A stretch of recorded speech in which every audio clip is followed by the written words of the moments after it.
guys. Welcome back to another episode of Rap Drinks. Today's guest is production designer Christopher Glass. You may know Christopher's work on the feature films, including 12 Strong, Miss Marvel, The Jungle Book, and his latest project, I Love Boosters. We're going to talk to Christopher about his journey from storyboard artist to production designer and all the different types of jobs he's done, because all of those are a wide variety. He also works in the commercial world too. So Christopher, welcome to Rap Drinks. Thank you guys. Welcome, Chris. Happy to be here. Cheers. Oh yeah. Cheers. Cheers, buddy. Thanks for coming all the way out here. Cheers. Eye contact or bad luck. I really want to talk about basically how you started in this industry, because I know you're doing production design now, but you started as a storyboard artist. So did you start through art school? No, I mean, I did go to art school briefly. I dropped out of art school, actually. That checks out. I mean, that's a... Exactly. I went to the School of the Art Institute of Chicago, which is a great art school. It's very expensive. And, of course, nowadays, I mean, I went there in the 90s, and if you look back at the prices then, it was like, wow, that's cheap. Yeah. But yeah, I couldn't afford it. You know, I had a scholarship and I was paying my own way, and also my girlfriend at the time, who ended up becoming my wife and her mother. My daughter's here in the background, but she wanted to leave Chicago. She couldn't take it. You know, I'm from Atlanta, so it's much warmer. Yeah. So I ended up going back to Atlanta. But no, I didn't study storyboarding.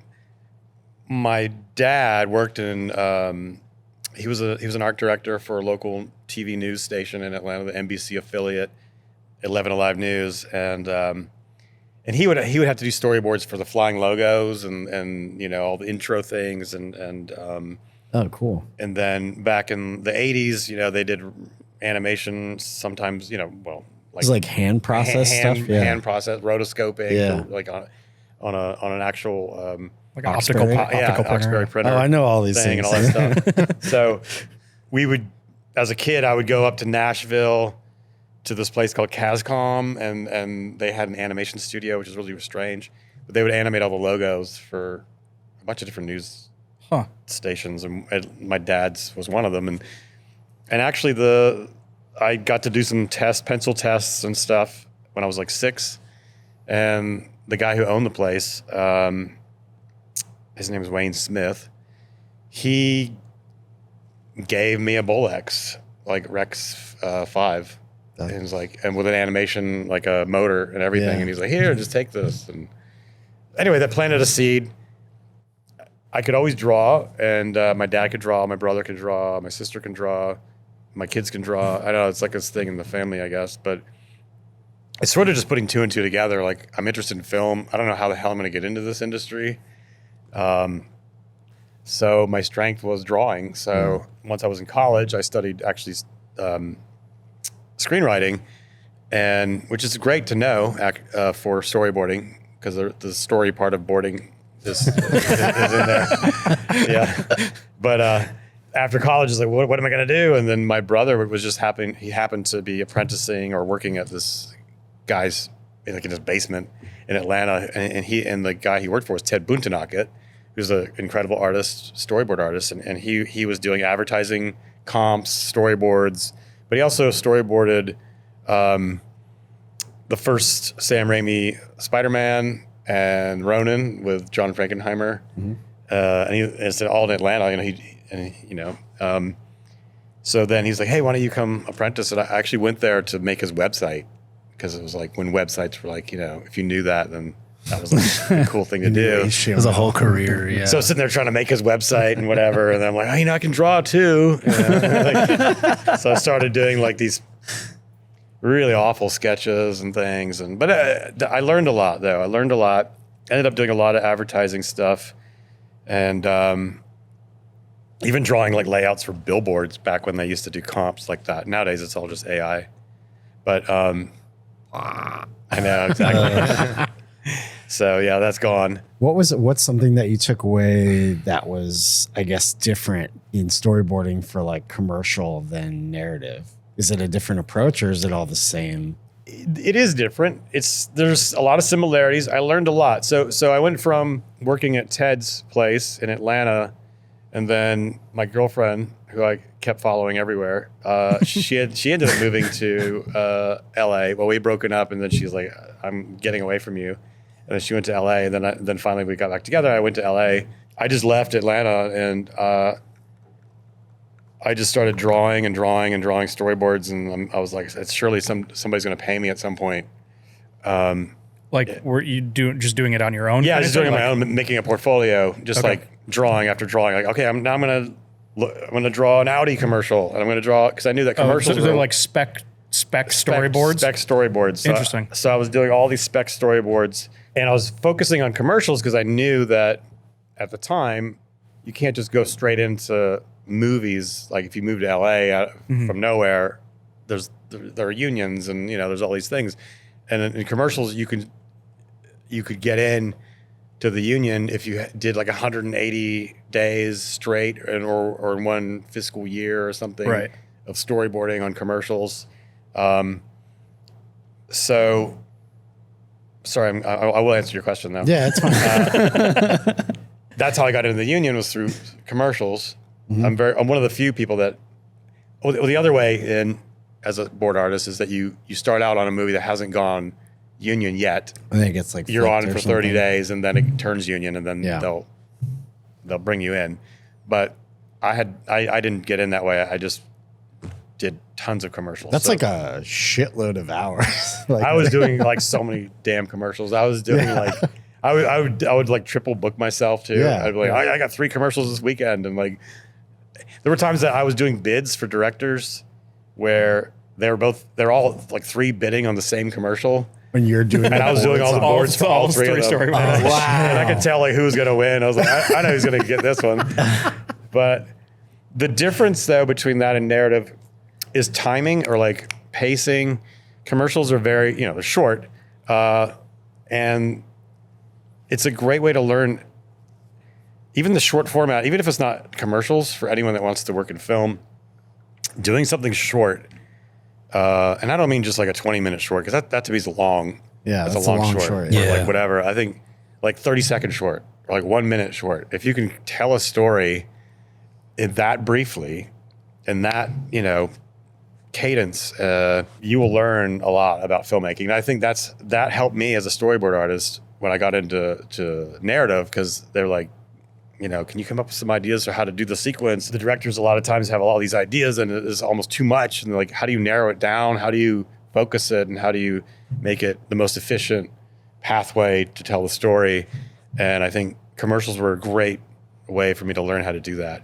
And I applied that once I got into film, like movies. I applied that same brevity, but then you have to sort of unlearn it, because then the directors are like, no, I want to do a really long shot, languid shot going through the room, and we're coming through here, and in a commercial you can't do that. So it's sort of like, there's a lot of difference, and there has to be a lot of difference between you're saying you're doing the boards for 3 different directors on the same commercial, so you're seeing just the different approach, So exactly, it was. That to me was my film school. I went to school, but I always still feel like I'm in school, even as a middle-aged guy with gray hair. Like, I feel like I'm still learning constantly. But for me, that was my film school, was storyboarding commercials. And then I think one of the coolest projects that I got to work on that sort of bridged the gap between commercials, it was a point where people were like, oh, let's get him on the movie, was I did this series of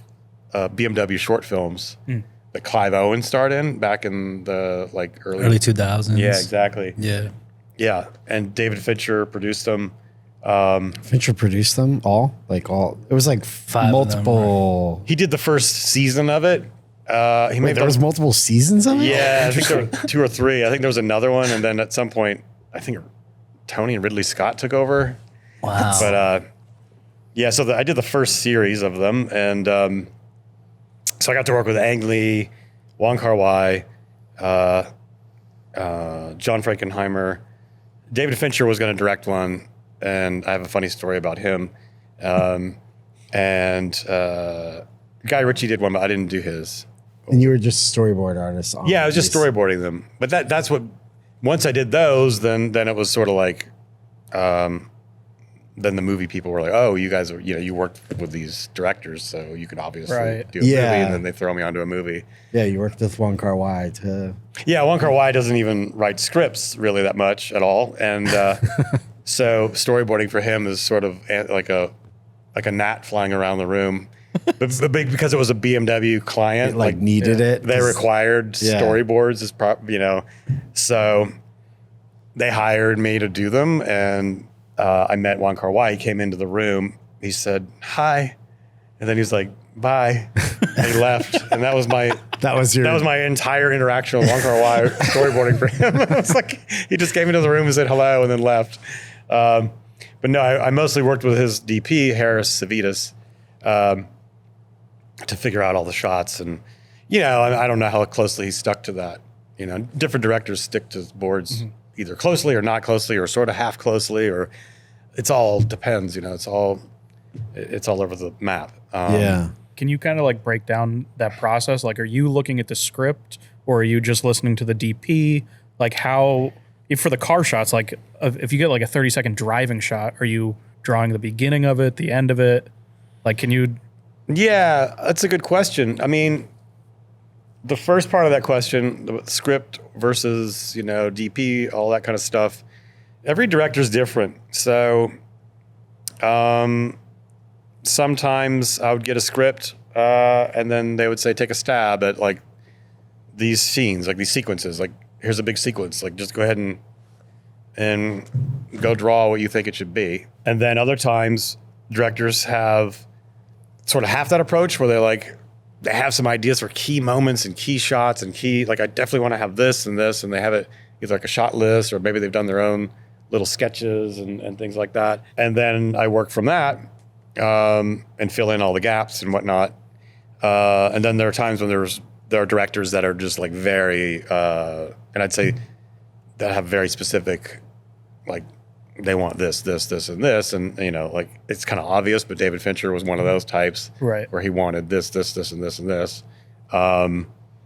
Very specific shot choices, and then there's like I worked with Sam Raimi on Spiderman 3 and Oz Great and Powerful.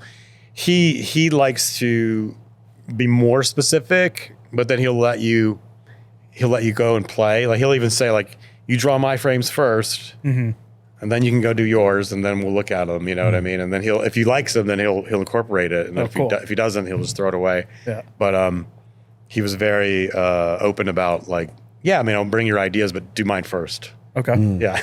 And then then you worked with him on Spider-Man 3. Yeah. Exactly. So when you're storyboarding like on a movie like that, is it just you or is it like a whole? Oh, no. On Spider-Man 3, there was a whole team. It was at least seven people storyboarding. And I believe you had a name for this team. Yeah, well, they called us, they had a nickname. They called us the Storyboard Mafia. But I think part of it was because Sam likes to wear suits when he directs. Oh. And like a suit and tie and everything. I think Christopher Nolan sort of half does that. He does it without the tie, I believe. We're talking like a zoot suit or just like a... No, not a zoot suit. No. That'd be funny if you're locking onto the Mafia thing too much. No. Right. He'd come with a Tommy gun. Right. See? Fedora. Yeah, cigar. fedora. Yeah. Saddle shoes. No, no. So when he's when he's on set, he wears a suit. Not while we're prepping. He doesn't wear a suit because it's a little bit overkill. But other storyboard artists that had worked with him on previous Spider-Man movies and other projects, because I only worked on Spider-Man 3, I didn't do 2 and 1. But the people that were on before me, they would show up and they were all wearing suits. I'm like, why are these guys wearing suits? Like, it was weird. And not all of them, but there were enough. There were more than 3 that were wearing suits. So I was like, okay, that's weird. I never wore a suit. But a lot of times we would get information about stuff before anyone else. As a board artist, you're kind of privy to raw ideas that are thrown out from the director, even before sometimes the writer, like, or anyone. Like, certainly the production designer or anyone else, so even the DP sometimes. So it's just because like you're like working directly with Yeah. them almost. Yeah. yeah, so you're working directly with the director in many instances. So on that particular project, we would get a lot of information from Sam's brain before anyone else, and we would hold on to it, and he wouldn't want us to just disseminate it like yet. And he was very, he doesn't want. I get it, it's like he wanted to hold it tight, and because he's still thinking about it and like whether or not it's going to be worth getting the entire team of the crew involved, because there's a lot to think about as a director when you're making something. Like, is it time now to like go to every department and start saying this? Because what happens is as soon as they see something, everyone starts glomming on to like, oh, so then you need this and you need that. He's like, no, I'm just, So he protected it, and we were there to kind of gatekeep. Yeah. So then we were called the Storyboard Mafia. You're the made men. Yeah, exactly. He would also give us gold. I'm not kidding you. I'm not kidding. Oh my God. You guys, you just see like 4 or 5 of you walking around in suits, like flipping gold coins. No, he would give us gold. He's like, if you did good, he would. It's like a merit system. You would get like a coin, and then he gave me a coin once, and I was like, okay, I felt like, oh, it's like my grandfather or somebody giving me a coin, like for my birthday, or like giving a $20 bill and a card. Like it's sort of like, it seemed like grandfatherly or something. What was considered doing good? Like you nailed down the Yeah, frame? he liked what you did. Yeah. Okay. Or yeah, exactly. So I got this coin, and then I was like, yeah, whatever. I ended up looking it up, and I was like, holy shit! It's like a first stamping of like a gold bullion thing. It was like worth quite a bit of money. It was like worth a lot. I was like, holy shit! And then the other board artists were like, yeah, well, we're getting platinum. Shut up. They were at platinum level. I was not there yet. I was like, oh my God. So I haven't gotten platinum yet. So I didn't get that far up in the. I wasn't quite a made man in the Storyboard Mafia. So is it, so these board artists that are like, cause you come in the third installment of that, everyone else has been there this whole time. Why do they stay there, just for the gold, or like, is there something else that? No. I mean, it's cool working on that stuff. Though. I would say no, it's not just for that. No, it's not like. Well, it's not like he would just give it out every week or anything. You got to get the gold card. Yeah, You get 3 gold coins. You can trade it in for a gold bar. You get like a pink Cadillac. Yeah, there you go. No, I mean, it's enjoyable to work on those movies. One, it's fun working on as a storyboard artist to work with Sam Raimi. I mean, it's like that's a really cool gig. I mean, that's and he loves storyboard artists, and he's great. He's a fantastic person to work with. So it's like, yeah, you want to be there. You want to like be there for him, and also if you did more than one movie with him, he would give you a unit to direct. So, Oh, wow. So if you were a board artist and you had done more than one movie, he would give them a splinter unit or some kind of filming a doorknob, a hand on a doorknob on the turning. next like Spiderman. Yeah, so there were people on Spiderman 3 who were board artists that were directing units, and I wasn't because I was the new guy. And I was like, oh man, I want to be one of those people. I was like, do I have to start wearing a suit, or like, what do I do? Because I hate suits. I can't wear a necktie. It's very like, but A bolo. But no. So I thought that was super cool, and yeah, I mean, there were guys that were doing pretty like action. Like some stuff was action stuff. I mean, they didn't do like the super dangerous stunt. That was Totally. That was Dan Bradley, or that was. But like that's an interesting.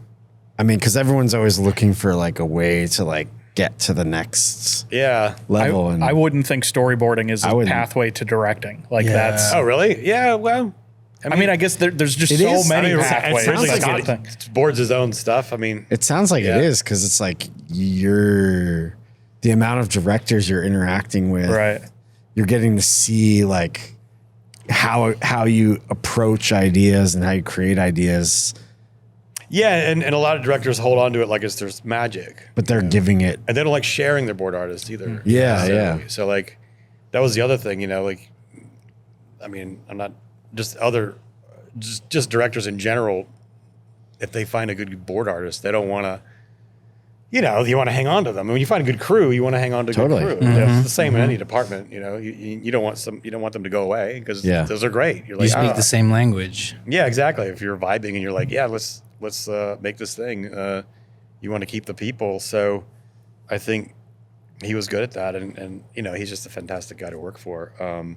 But other directors too, or there's a lot of loyalty with storyboard artists. I mean, I don't know how it is now because I'm sort of out of the loop a bit.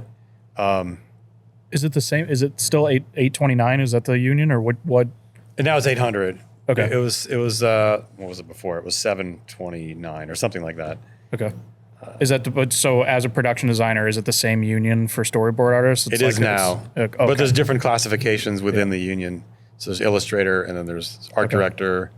And you did some illustration stuff before you became a storyboard artist. Like, what can you explain what the difference? Well, before I became a production designer, okay, I did illustration. So as a board artist, I was not only storyboarding. I did very, very intricate storyboards, and sometimes because early on I thought like, oh, I'm gonna be the renderer guy that renders like crazy. But then from that, directors could see that he's really into like the set and like the backgrounds and things. But directors would be like, well, I have this robot or this commercial or something like that that we need designed. Why don't you draw it up?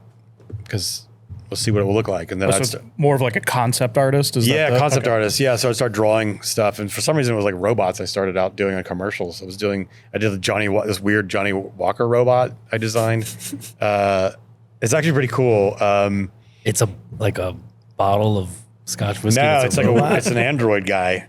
It's you have to look it up. But it's Nigel Phelps was a production designer, but then I designed the robot and I art directed the robot. And I did another thing for a deodorant. Well, it's Degree now. It was like worldwide. It's called Rexona deodorant. Okay. It's so funny because I got like a 2-year supply of deodorant working on that commercial. They sent me all this deodorant. I was like, what the hell do I do?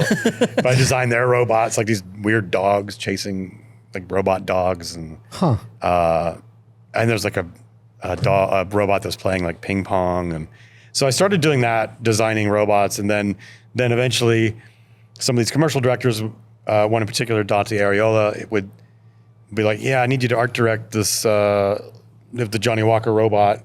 So I need you to go to London and sit in with the mill for however long. Ended up being like over a month in London, just art directing the robot. Whoa. And no, it was great. I mean, no one would do that now, I don't think, because of money. Mm-hmm. But in the early 2000s, the mid 2000s, before the first big stock market crash, the 2008. Yeah, people were spending more money. And I was going over to Europe all the time, like London or France, art directing visual effects stuff for commercials. Okay. And then simultaneously I would do a movie, I would get onto a movie and then I'd start supervising teams of previs, like on Spiderman. Sam would have us supervise a team of previs artists. We would draw the storyboards for, like I did the crane that collapses into the building, and then Gwen Stacy falls from the floor, slides off the building, and Spider-Man has to save her. I did that sequence, and I did the final battle at some of that, and worked with the previs artist. But that all stemmed from illustration and storyboarding. But I think that then led me to art directing visual effects. Okay. Managing teams of other artists and so that's where that kind of came in. And then from that, the guy I designed the Johnny Walker robot for, I ended up production designing the Wrigley's 5 gum commercials, the first ones that came out. Okay.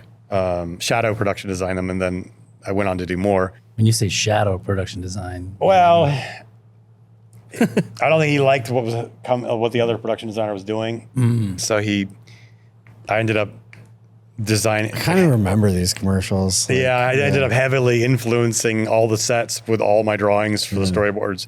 There's like a guy lying in a bunch of like silver BBs, and then there's like another thing where there's a guy going around on this big gerbil ball looking thing. I feel like commercials like this just like They don't really like you see like one a year No, they don't that do are the- like that level. They don't do like weird, cool shit anymore. I mean, Yeah. I'll be honest.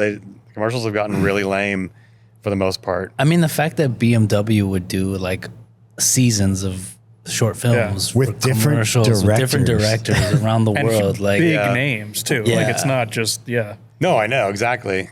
I mean, occasionally they still do a few things. You know, Spike Jones does a thing here and there.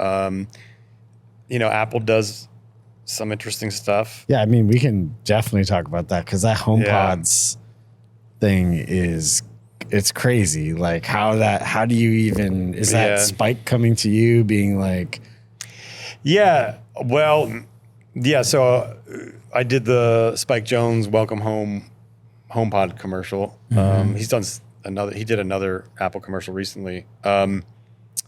he did the one that was like with Pedro Pascal or something. Yeah. No, I did the one with FKA Twigs. So, I mean, he had this idea, and actually there were two commercials, and one of them was underwater, and it had a house underwater, and the main character was going to fall, like their relationship had just ended, so they were in a bad place, in their life. So then they ended up like falling through the bottom of the bathtub opens up, and they go into this alternate world of like seeing their memories underwater, and they're swimming around, and there's all this crazy shit going on underwater. And I remember when both commercials were happening, at one point they're like, okay, well, I think we're gonna just do one of these commercials. I was like, please let it be the underwater one, because that's the easier one. Because normally the underwater one is like the hardest thing you could do, like. Because I was gonna have to hire set decorators that could scuba dive, and like I was gonna have to learn how to dive myself, and like all of our prop people had to have scuba training and all this stuff.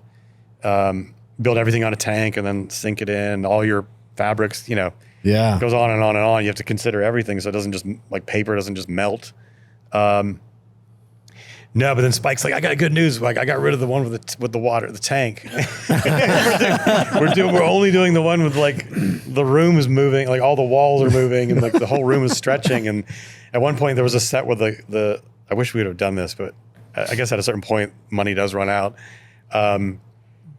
We wanted to do the kitchen where she like does this move with her hands, like and her foot, like that, and then like and Spike likes to act. He sort of acts everything out. He's very like he moves. He's like he'll dance. Like he'll be like, I want her to go like this, and he's like, then the cabinets and all the refrigerator and everything just swoops up into this giant curved slide, and then she jumps and slides up the curve, and then she's in this alternate world, and then she comes back down, and then there was another room, a bedroom where it stretched up, like so. It got narrowed down. It's still insane what we did. yeah.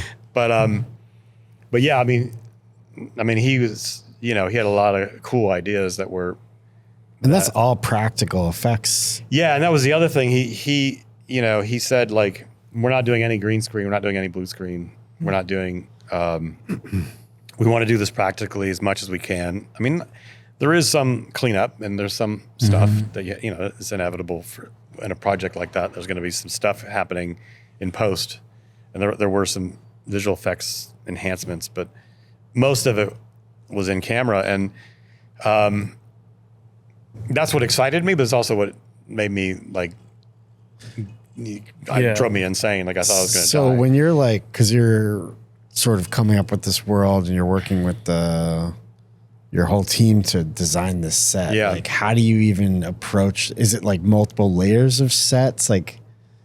And at this point, you're production designing, right? At this point, I'm production designing it. I'm actually not storyboarding it, but my storyboard skills come into play because I can draw. I can draw whatever. Yeah, exactly. And I can figure out how it's going to look, like how we're going to shoot it and whatnot. But on that particular project, how do you design something like that? Well, he had broad stroke ideas that were insane, which were great.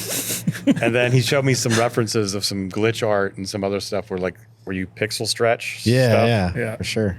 And that was like, he kind of set the stage and the rules, and then I sort of had to run with it and figure out like, hey, so how's that going to translate with a room stretching? When you're doing something like that, are you like, how closely are you talking with like the set designer and he like telling you like whether or not the wall can bend in a certain way that's even physically possible? Well, the set designer doesn't really decide that necessarily. Or construction or whoever, like. Well, they can. I mean, on that particular project, our theory behind it in making it is if you can't make it work with either like a foam core model, if you can't make the room move with this foam core model, or pieces of paper that you've, if it won't work on that level, then it won't work on a bigger scale. So, because you can see when stuff's going to collide, what needs to move to get out of the way of the other piece. Could we have done that all in 3D on a computer? Yeah, it would have. We ended up doing some of that after we did the foam core thing. So we kind of laid it out. It was sort of a back and forth with the set designers more so than like all at once. It was sort of like, okay, we're figuring this out iteratively, how something works. And then basically you print out the floor plan and then the elevations and then make a foam core model. And then how does this couch have to be shaped in order to go around the corner? And then from that, you start to think, okay, so then now we know the movement of this. How will that stretch all the colors and textures and patterns in that room? Once it moves here, it's going to stretch this way, then it's going to stretch this way, and that's going to stretch this way. That's going to go around a corner. So then the lines have to start moving. So all the planks in the floor, of the flooring then suddenly have to move in that same direction. And then even the texturing of the couch and everything has to stretch. So we had to do all these tests. There's a lot of testing, prints. Like I almost want to say like half that set is just a print, like just printing. Right. Like literally on printers. We were like printing the floor. We printed onto the fabric. We printed on, we were doing all kinds of tests to see like how certain patterns would stretch and what they would look like. So it doesn't just become a big muddled mess. Right. What was the best contrast ratio between patterns? And, we had photographs on the wall that had to stretch people's faces. Like, where's a good place to break it? Like, you don't want to like lose the eyes. You want to have at least some. There's all different things that we were figuring out. It was so much. It was insane. I mean, it was a collaborative process. I mean, it was very intense. It was a lot of. How long is this prep on this? Yeah, and how do you decide like that time frame? Like, do they come to you and say like how much time do you need for this, or do they say like you have X amount of? They weeks? pretty much tell you like how much time you're going to have, and then you have to try to fit it. But I mean, there were conversations, and it ended up being a longer prep than a normal commercial. It was 6 weeks of prep, which for a commercial that's crazy. Yeah. That's great. Yeah. But yeah, one of the hardest things on that job was the table. I don't know if you remember. There's a coffee table. Is it the first movement where and the magazine stretches. So part of the magazine has to be hidden inside of the table, so it pulls out. And a lot of that is inspired by Disneyland. If you go to the Haunted Mansion, there's the elevator room when you first walk in or whatever, and there's like, is the room like stretching or whatever? I went to Disneyland as research. With my kids. Exactly. It's a write-off. Exactly. Yeah. But it's the same kind of idea where it's pulling out from underneath the table. The table's made out of metal. It looks like it's wood, but it's actually really thin metal. And then it's attached to the floor, which also moves, and the rug stretches, and then the room stretches, and then dancers are pulling it. At the direction of Spike and Hoyta, the DP, it was Hoyta. I told you it was Hoyta. yeah, I was like, who's that Viking-looking dude in the BTS? Yeah. It's Hoyta. Then Spike had this little dog with him the whole time, and that's his secret weapon is Wolfpack. Is the name of his dog, but because he'll get you to he'll ask you to do things that sound insane and impossible, and normally your reaction would be like sort of like no, like I can't. But his dog would just like melt you. You'd be like, Yeah. yes, I'll do it. I'll do whatever you tell me. You want a table that stretches across? Absolutely. Yeah. A cute little dog. But in that last sort of sequence when you're like pushing that wall and it becomes that huge, colorful room. the ribbon hallway. Yeah, like that. Yeah. Is that like a whole separate set or is that? Is that actual ribbon on the ceiling? Yeah, it's attached. We built the room Wow. twice. So we have one apartment that's just doesn't move, right?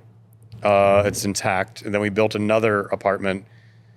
This is all at Warner Brothers in LA. And then we built another apartment that is the crazy one that that moves everywhere. Like the big movement is on air bearings that they use at ports, like the longshoremen use to lift giant heavy things.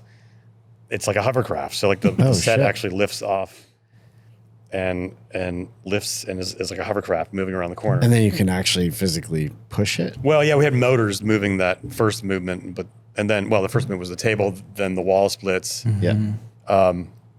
Then But the ribbon room, which is very inspired by Time Bandits. I'm a huge Time Bandits Terry Gilliam fan, and I love the scene in that movie where all the Time Bandits are in the kid's bedroom, and they push the wall, and it keeps pushing and pushing and pushing and pushing and pushing. Anyway, that's the same idea. She pushes the wall, and it keeps going and going and going, and it reveals this long hallway. But it was attached to that set. Everything was attached. It was a crazy looking, weird layout. Yeah. But yes, those are all ribbons. So the walls are made out of ribbon. We had to basically buy every ribbon in all of LA to do it. We cleaned out every store we could possibly, like what was it? That store that was Joann's Fabrics before they went under or whatever. Like, Yeah. we got like every ribbon from them, every ribbon from Target, every ribbon from Walmart.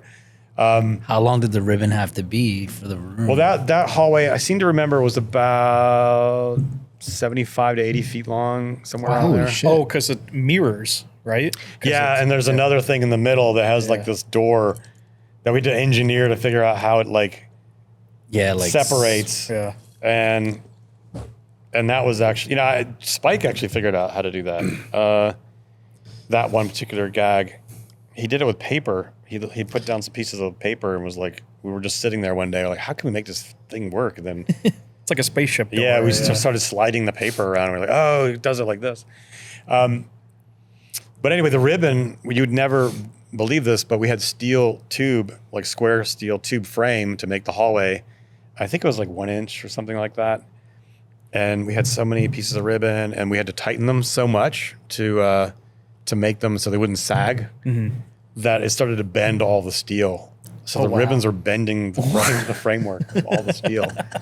Yeah. So we had to go back and rebuild the steel framework to That's insane. and do it all over again. It was it was a lot. That's crazy because when you watch it, to me, it looked like paint. Yeah. And I saw the ceiling Yeah, the dancing, and I was ceiling. like, that has to be VFX. And Nah, that's the it's wind. just wind blowing ribbon. Just the wind. Yeah. That's awesome. I remember getting into a debate with Hoytza about how to light it. I kept showing these references of it being backlit. I was like, look how beautiful it is backlit. Like it's so awesome backlit. And Hoytza's just like, he's just like, he's like, doesn't want to hear any of my suggestions. He's like, Of course, he didn't backlight it. He front Yeah, lit those, it. like, it was like side the lights. tube. Side light, yeah, like the little dancing lights, I was going to ask, like, when for lighting that, because it's like there was a sconce or something in the living room, and when it gets pushed, like that stretches out. We or stretched something it, like exactly. All that was thought out. Yeah, so there were two. Yeah, there were sconces in the walls. Those stretched down the hallway. If you watch the umbrella in the umbrella bin, stretches down the hallway Nice. and makes a shape. Like everything stretches. But like, I'm assuming like you get to decide that the sconces are there. Do you have any say? Yeah. Because it kind of like twiddles with the music and stuff. Yeah, too. yeah. Spike had this, and he would also act it out again. He kept I can remember him now going like, explaining like he had this vision of these lights like on the sides, like, you know, with the music, and she's sort of doing this and that, and it's like moving with her and move the music and it's all very tightly choreographed, you know, but yeah, then we have to like, how can we make these lights go down the hallway? And then we're like, oh, whether you have sconces on the wall that could stretch. Because we knew at that point, basically what it is you come up with the rules of your world. So whenever you're doing a movie or anything, commercial, whatever, you have rules that you come up with. Either they're spoken or they're not spoken, but they're sort of there for the world that you're creating. So in that world, there were certain rules for how this stuff would stretch or how they would, it wasn't like it could just be anything. It had to sort of follow like a logic, you know? And once you have your rules in place, then it sort of opens up, well, what's this going to do if you know, so then I said, well, I think we should have a bike that that she had, the bike that she had hanging on the wall.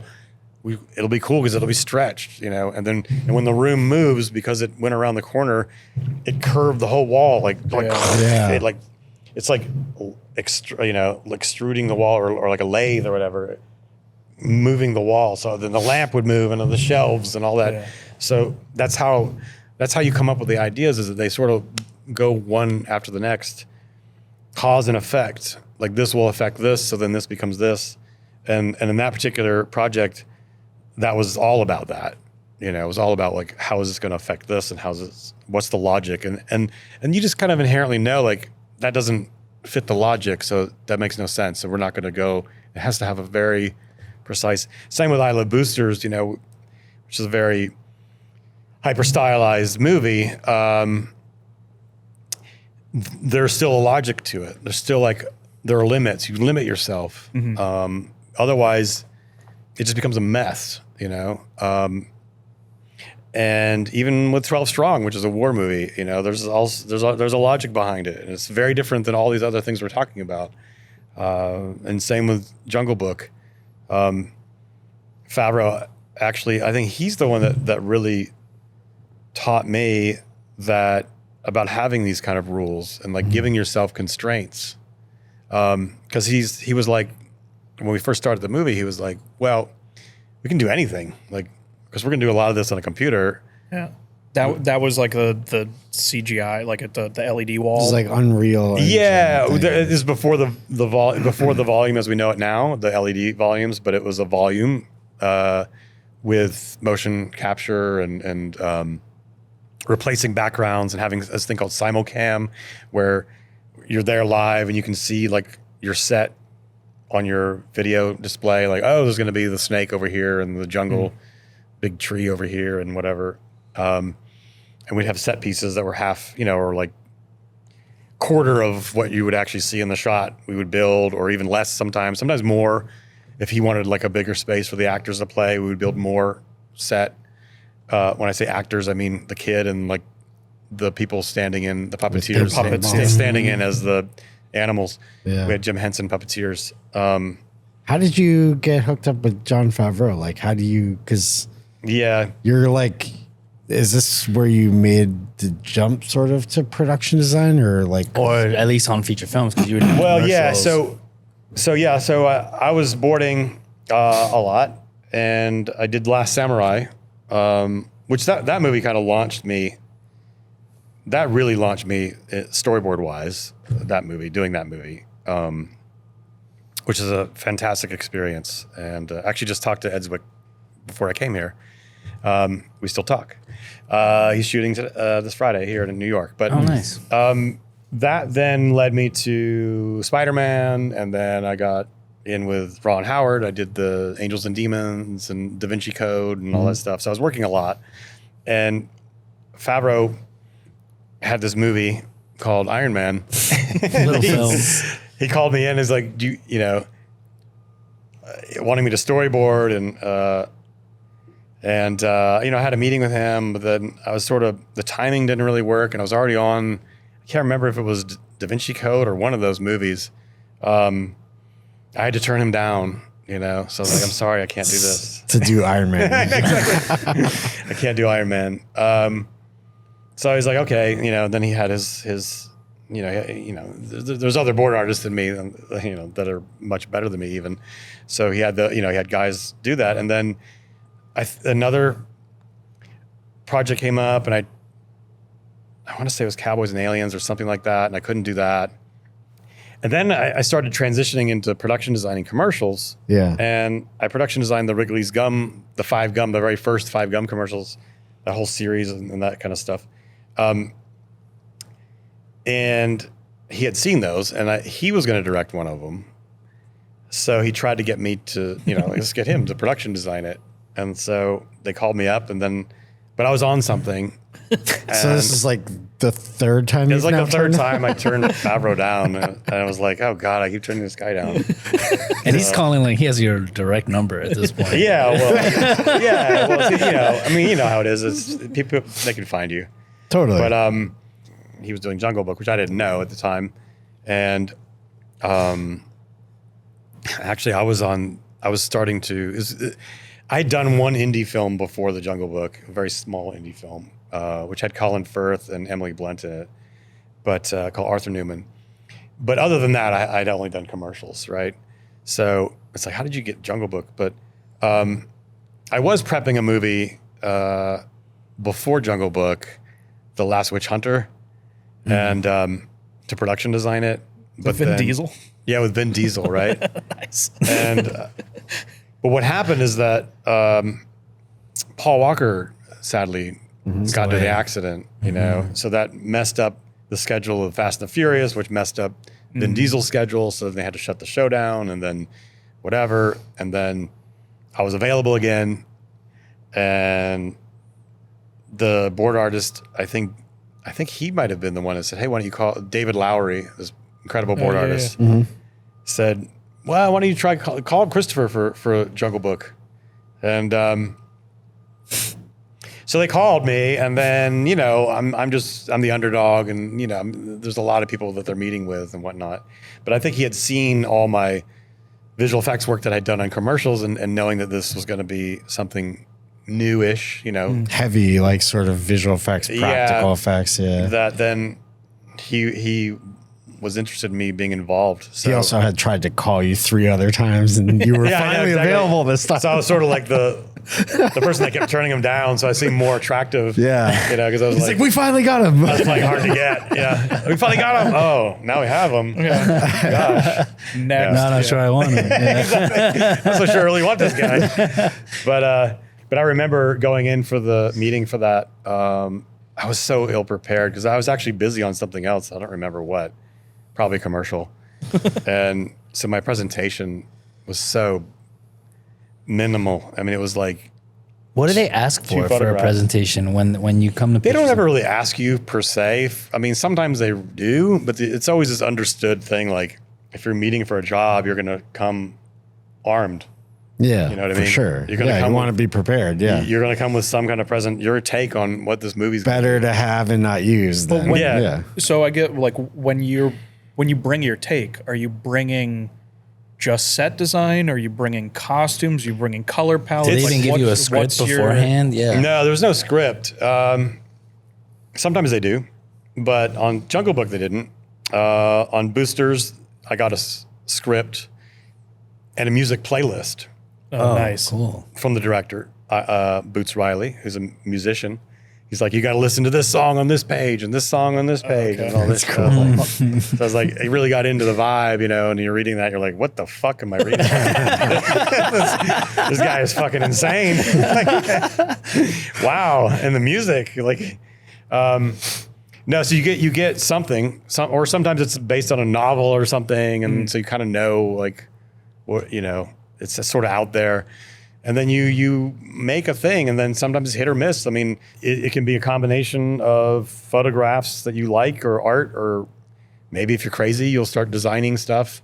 I find that to be a way to kind of shoot yourself in the foot a little bit. If you start designing too much out of the gate, then they're like, okay, yeah, we definitely don't want that. Yeah. Right, because it's not what their vision was. Yeah, you it's better to kind of leave it a little open, like, or if you do present something, you're like, yeah, this is just it's just a stab, and It's more of like a mood it's a board. conversation starter. Yeah. Yeah, like a mood board. You can use like references from other movies. It sounds like dating, It's a little bit like dating. Yes, you're trying to impress them, but not enough where you like scare them away. You don't want to Like, seem desperate. Well, that's why I probably worked with Favreau, that I just kept turning him down. yeah, he was just like, we got him. Well, we finally have this guy.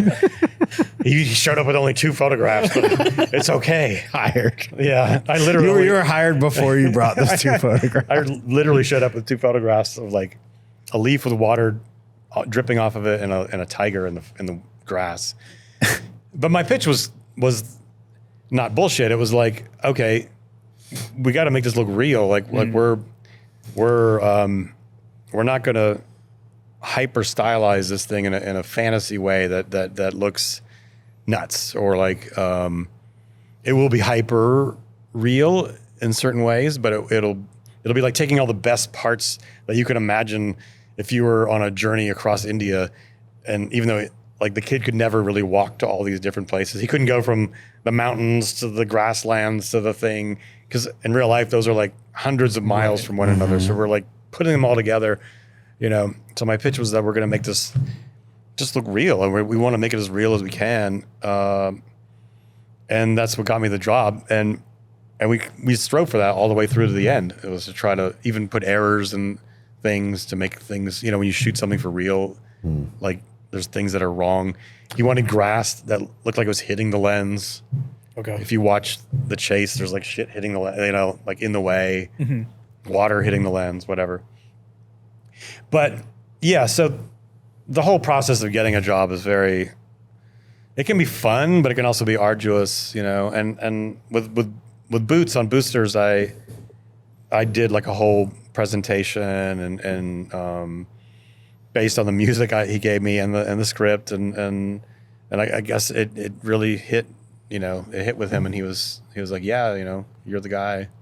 So I mean, that movie, we can go into that movie, because when I saw that movie, I went to art school and I was just like, man, this is just like, So many different elements. this is like, reminds me of all the different pieces of art school. Like there's claymation, there's like stop motion miniatures. animation. Yeah. Was there rear projection at a point, or There is, with some the form volume. of rear projection? Yeah, with a volume. With the LED, the modern equivalent of rear projection. Yeah, there's that. There's puppets. There's moving set pieces. There's Giant eyeballs. giant eyeballs. Giant rolling ball of Puppeteering. trash. We had to make these weird like rigs to, like, there's a shot in the beginning of the movie where Kiki Corbett is in the van, Yeah. and she feels like she's lost in the clothes.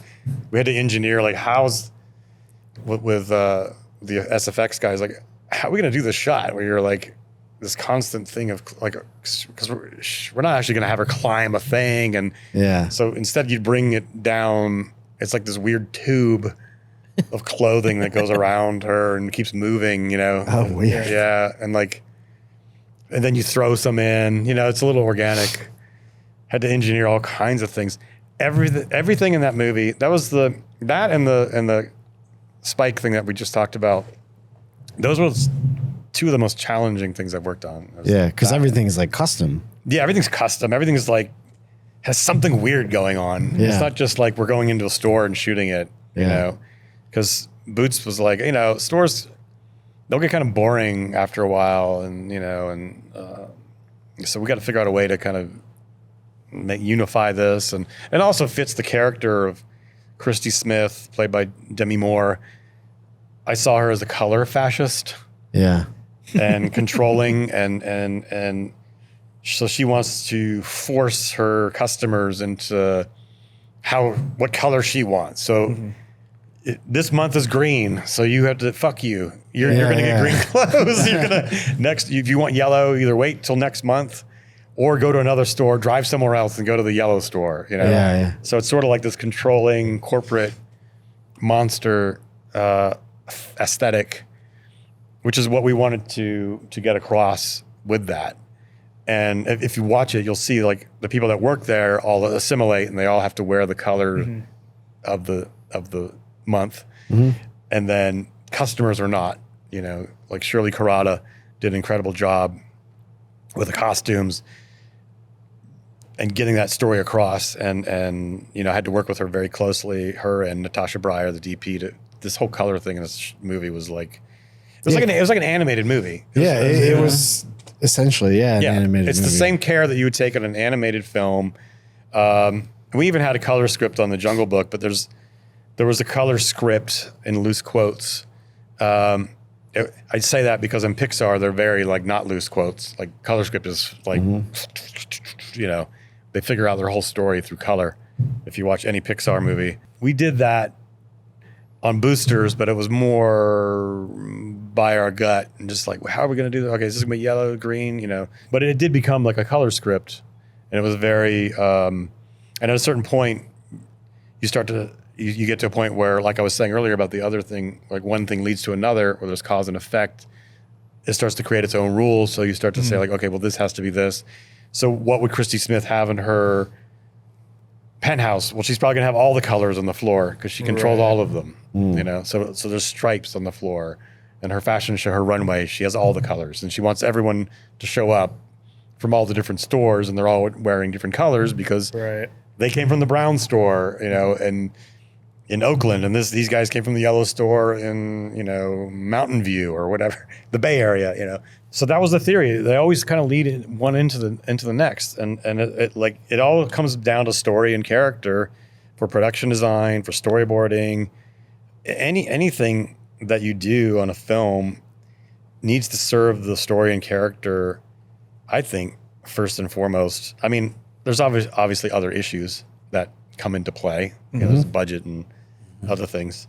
But if you're not serving those things, you're just doing stuff randomly for no reason, it starts to become evident, I think, to audiences that this is just bullshit, or this is like fluff or artifice or painting a pig, as we'd say down in Georgia. It's like, how closely are you working with the costume designer as a production designer? Like, especially on something like I Love Boosters, where I feel like the costume is also part of, it's very much a prop, at least for the characters. Yeah, very closely. And there were certain sets where it was like extremely closely. So, you know, normally on a job you work with the costume department, and there's always a gray area for things like who does the sunglasses, who does the purse, who does the ring, the hat, or whatever. Like the stuffed sweat shirt. Yes, like, well, you know, like masks. You know, I think there was another person you had on here once that was talking about a costume designer you had on here. She was talking about how masks sometimes are a gray area. Yep.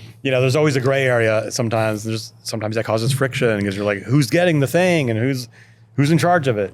And that's all normal stuff. On boosters, it was we had to work together on certain things that were so closely, like the ribbon. Like there's another ribbon gag. I use my ribbon experience. I was like, I'm you bought out of LA and all the ribbons. I'm going to rip myself off. I'm going to do another ribbon gag.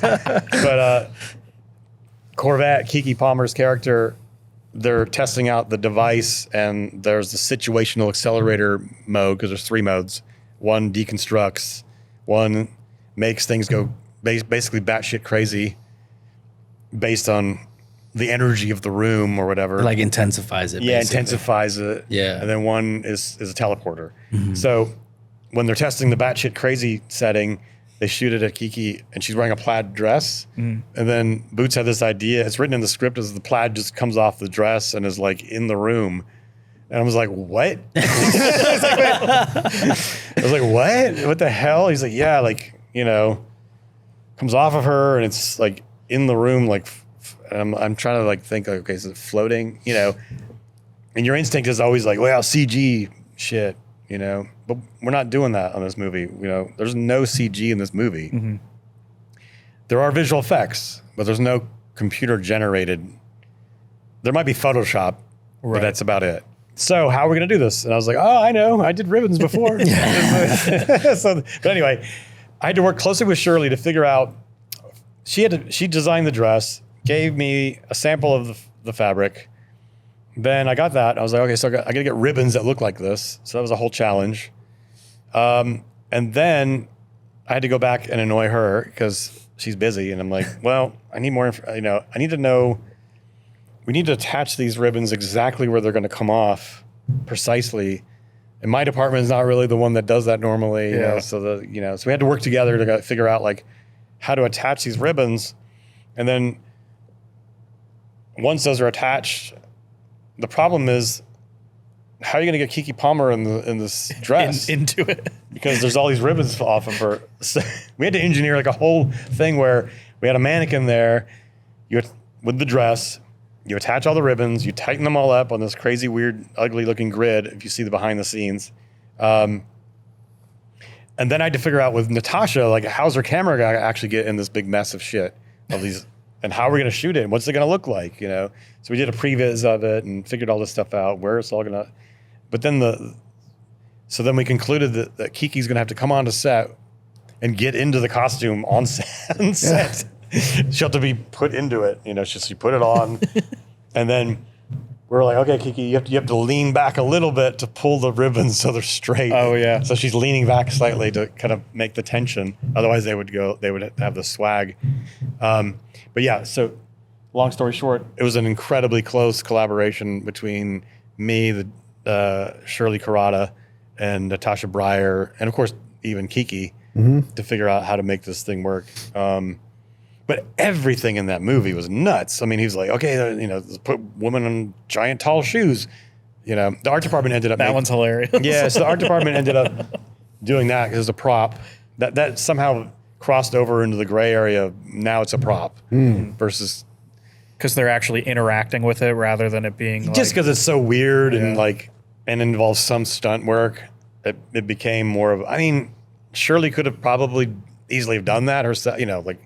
She gave us the shoes, and then, but then we made the thing and we designed it just comes down to one of those things where like everyone's busy and who's going to get what. Right. So we ended up doing the shoes, and but we still had to collaborate with her on what was the actual shoe going to be beforehand, and then we had to get another pair of the same shoes, and and when I would design a set, I would give her paint colors.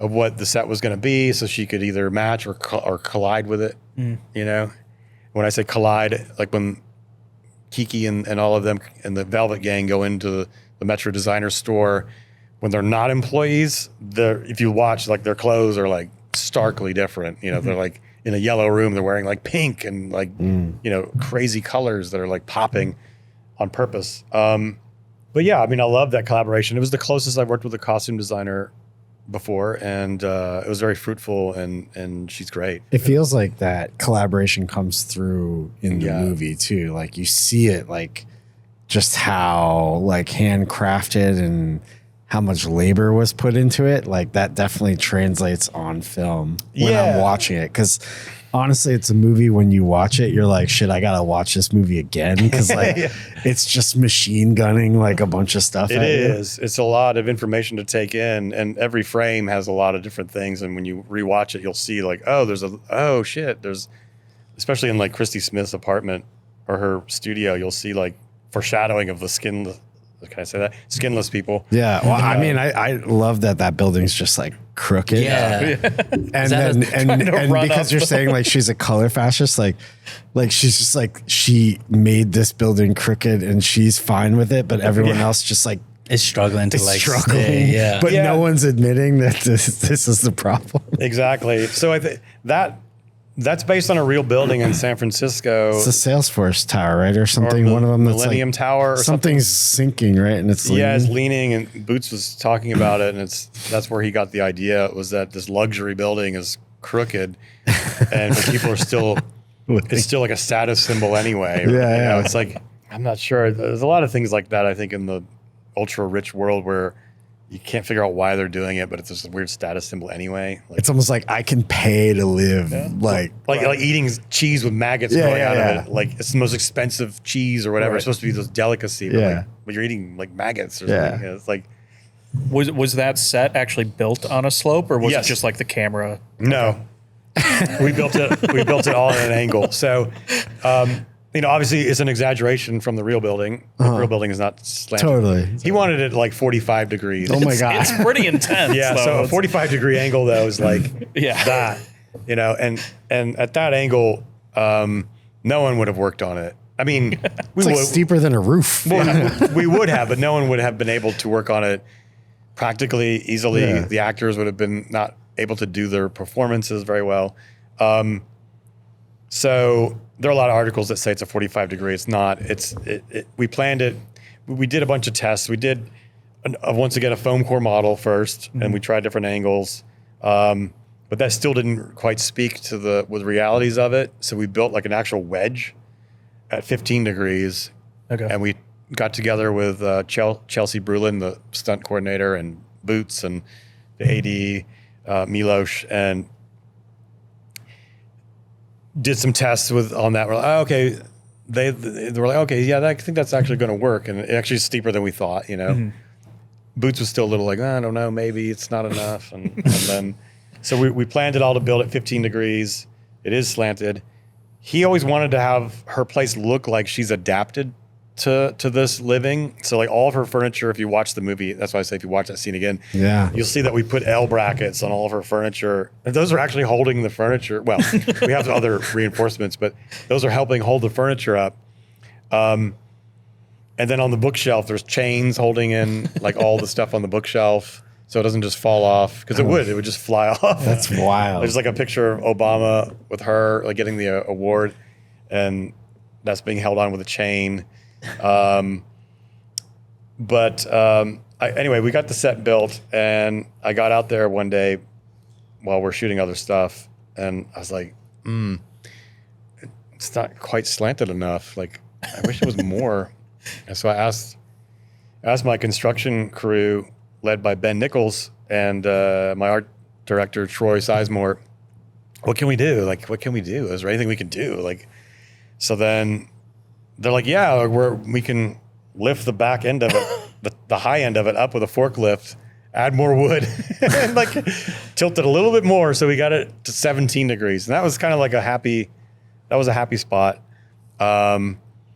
And it was very disorienting being on that set because the lines I put in the floor are already like crazy electric in this weird way. But if you go onto a slanted set with those bizarre lines and some things are crooked. Like we allowed the paintings to go with gravity. So if you look at the paintings, they look crooked, but they're actually in line with gravity. They're plumb, as we would say. The curtains are plumb. Other things are actually correct.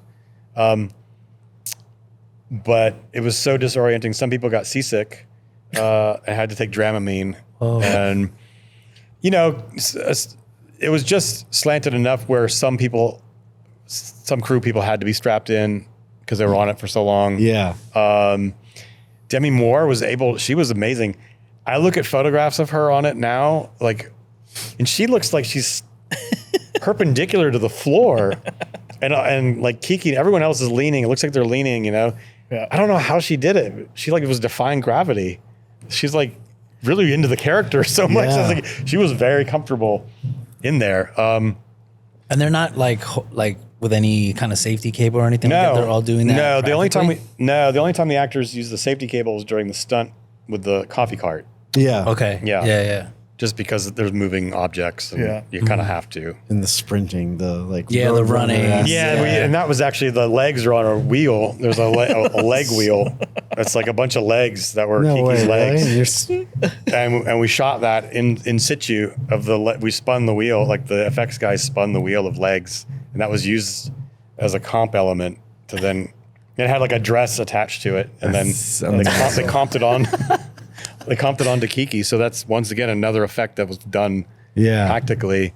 But the whole movie is filled with all kinds of things like that, you know, and weird, clever things like how are you going to make a shower in a chicken restaurant that they're squatting in, you know? So we had to devise like a shower for them to use. And if you once you look at that movie, you'll see that there's everything in that set decoration and whatever has some reason, you know, it's not just random.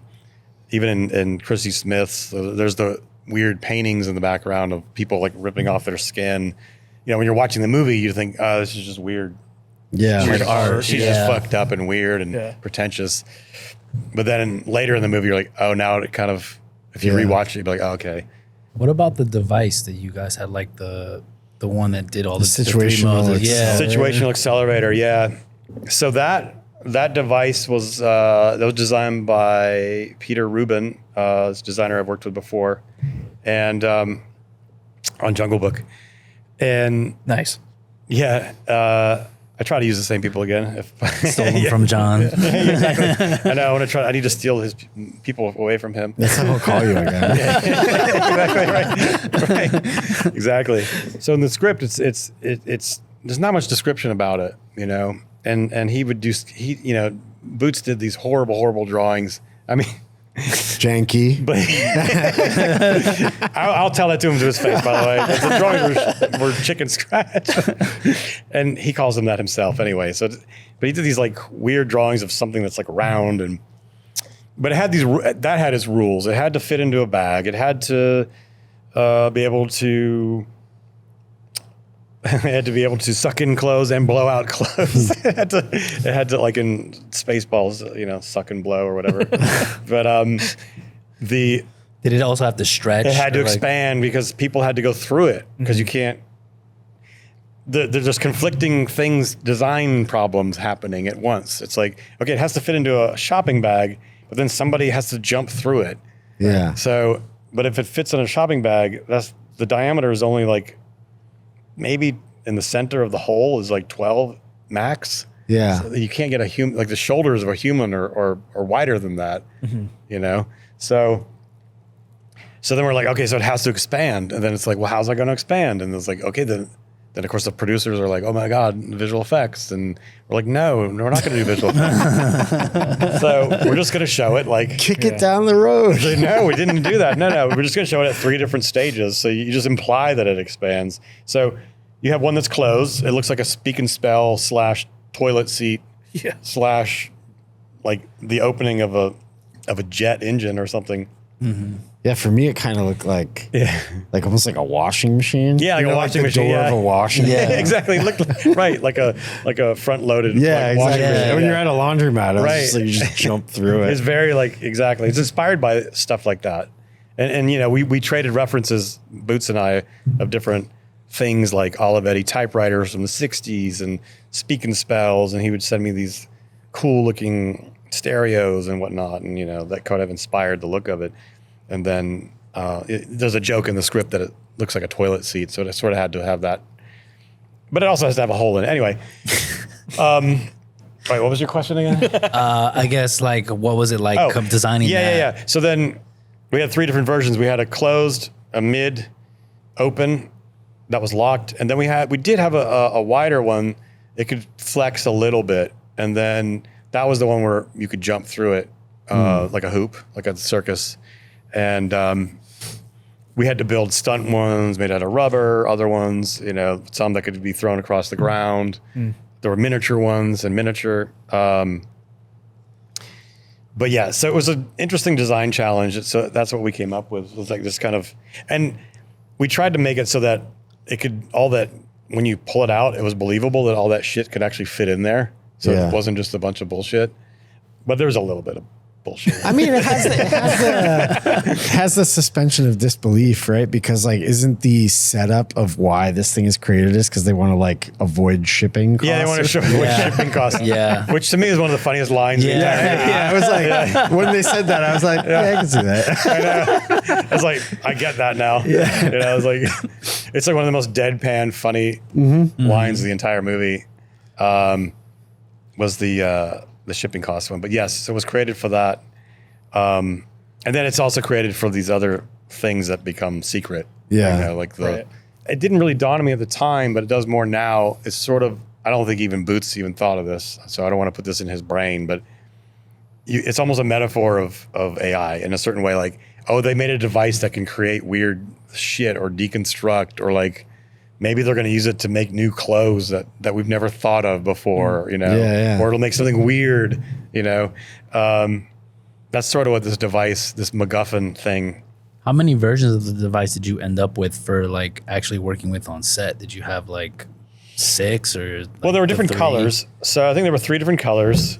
So already there were, I think at least off the bat, but I think one of the colors we only did as a closed. So that was one. It was something like 7, and then there was there were 2 stunt ones. So it's under a dozen, 10 to 12. different things. Yeah. Well, if you include the miniature ones, that's a whole nother thing. But Yeah. And then in that first, like when I guess when they're like sucking, it's the yellow store, right? They're like sucking all the clothes. yeah, through it, and Poppy's that's character security. comes in. Yeah, and she's So is that like vacuuming all the clothes in you're doing that reverse. in reverse? Yeah, So you're shooting all the clothes out. Yeah, so we had the SFX guys, JD Schwalm's company. We engineered a way to use a air cannon and to feed it, because you have to feed air cannons like stuff. You know, you can do this with confetti. Like if you go to a concert, they're always like throwing stuff into the back of a thing and it's like shooting it out into the air. You know, if you go to a Flaming Lips show, that's kind of like the entire concert is just confetti everywhere. But so we adapted that idea to clothes. So we had to build, you know, like a bigger opening, and it had to match, the one end had to match the device, and sometimes we'd mount the device onto the end of this cannon, and then there'd be a trough. There'd be a trough behind it, and it was all hands on deck. Like whoever was available in the crew, start loading clothes into this. We're arming the cannon with all his clothes, and we're like shoving it in. You know, they would shoot out. It was very effective, and then you play it in reverse. So then Poppy had to do her actions in reverse sometimes, or she had to walk away backwards and stuff, so that it looked like she's walking in and then doing it. It's well done, because like when I first saw it, I was like, "That's pretty fucking impressive." Right. And I Yeah. only caught like the reverse in the actual acting. Like I did not catch. Yeah. Well, there's understand how it was also working. other elements that help it, like the music really helps it, like the overall cartoonish kind of look of everything yeah, helps the it. And then the Tune first Yards time you music, see yeah. it, it's in the surveillance camera. So it Yeah, kinda that's looks why a little glitchy. it's in the Exactly. surveillance camera, so it has that like fucked up, grainy look. On it. Exactly. And, you know, and the fact that if Poppy, you know, you can tell she's moving, she But it's performed like- backwards. It doesn't matter. It's just she looks Yeah, fucking yeah. crazy. And then, but then there are some shots where you see the clothes actually come off the shelf, like Yeah. off the hangers themselves, and the hangers have to then have real physics, like them twisting Yeah. and stuff. So those are not done. Those are not in reverse. So that we had to attach to each piece of clothing monofilament cables or string or whatever, you know, like fishing line. Yep. And those are all just pulled Through simultaneously through like a no, they're all pulled by hand really. So and that- Through a tube though. Is it like they come off the shelf, like the rack, and then it's a cut and it goes to the cannon kind of thing? Well, if you watch, I have a behind the scenes thing I can show you. Because a lot of it has to do with like, you know, it is camera tricks. It's not like if you hold too long or something like that, then it's going to spoil the effect. No, it looks pretty convincing. It pulls it off, and then the actors come into the same shot, so they don't cut away. I mean, it's like they go, you just assume they sucked it in. Oh, right. And they walk up with I keep hitting the microphone. You're good. They walk in with the device. But you know, they had to do some wire removal Yeah. for some of it. Wait, so were the monofilaments like fed through Yeah. the device and then they pulled Well, all the way if the device was on camera, Is off camera. we would do that, but it was just off camera, so you don't know where it goes. Okay. You just assume after you'd already seen she's doing You this. establish Yeah, you yeah, establish yeah, it. okay. Yeah. So it's part of that montage where it's like, oh, all these clothes just come off the shelf. You just assume like, oh, they sucked it in. It's very like Bewitched, like the TV show Bewitched, like the way that they would do effects. Yeah. You know, I'm a huge fan of that show. And if you watch it, you'll see there's wires everywhere. But you sort of don't really care. Yeah. It just has this charming handmade quality to it. And I think that's the key to that whole movie is, especially in the third act, you know, we always wanted to have miniatures. Matter of fact, Boots wanted to go even further, and we didn't get to do this, and I wish we could have, but he wanted to shoot foreground miniatures practically while we're shooting the actors, like on the streets, to have like signs like outside Christie Smith's, like bigger alterations to buildings and things in the Bay Area. But that would be like a foreground miniature that you'd then shoot with a huge depth, like a wide depth of field with the actors like on the other side of the street. So it's like a forced perspective. Yeah. So you think that, so we were going to do that. He wanted to do glass matte paintings. Oh, wow. We Crazy. called up some of the people that did The Empire Strikes Back with ILM, and they were like so excited. They were like insanely excited to like, I would love to do another, matte painting and blah, blah, blah. And then we're like, how long is it going to take? She's like, well, 14 weeks. We only have like 5 weeks prep. So we're like, oh no. Oh my God. You had less prep time than you did I had more prep time ultimately. on the Apple thing. Maybe, yeah. Probably. Wow. Had you done miniatures before this I have. project? Yes. I mean, the approach to miniatures is very similar on a certain level. I mean, you're still designing things, and just because it's a different scale doesn't mean that it's suddenly a different on a creative level. It doesn't become something totally new. Where it becomes different is a technical level, because it's a different scale, and you have to. It's very mathematical and precise, and finding ways to make smaller objects that you may recognize. Let's say you want to make this table or this couch. Maybe you get a dollhouse furniture somebody's already made, but those usually come in 1/12 scale. And that's actually a pretty good scale. And that was the scale that we used on I Love Boosters, was 1/12 scale for most of it. Although that we use 1/6 for anything the stop motion characters were involved with, because That's pretty big. yes. So 1/12 is like an action figure, like a Star Wars figure. Well, 1/6 is double that, Right. Which just sounds counterintuitive, but 1/6 is actually double 1/12. So it's twice as tall as 1/12, 1/6. Because less than 1/6, the skinless people wouldn't have the right detail. It'd be harder to animate and to detail their phenomes or their talking. You actually replace their faces with the actual vowels and consonants. It's not like you're Right. It's actually not claymation. reshaping. Yeah. Yeah. People say it's claymation, but it's not claymation. It's stop motion animation. And these are armatures that have posable, and they're made out of some kind of rubber, maybe silicone and something else. I'm not sure. Mystery Meat Media created these. Mystery Meat. Yes. Mystery Meat Media, like a company? That's the company. Oh, nice. It's an offshoot of these guys work for Phil Tippett. Who did The guy that let all the dinosaurs out in Jurassic Park. yeah, and he did all the Empire Strikes Back, the AT&T walkers, and the Tauntauns, and I think he did the dragon in Dragon Slayer, which is one of my favorite movies ever. Anyway, so you have to replace the face, and at 1/12 scale, which is smaller, you can't do that. So we had to have 1/6 scale and 1/12, mostly 1/12.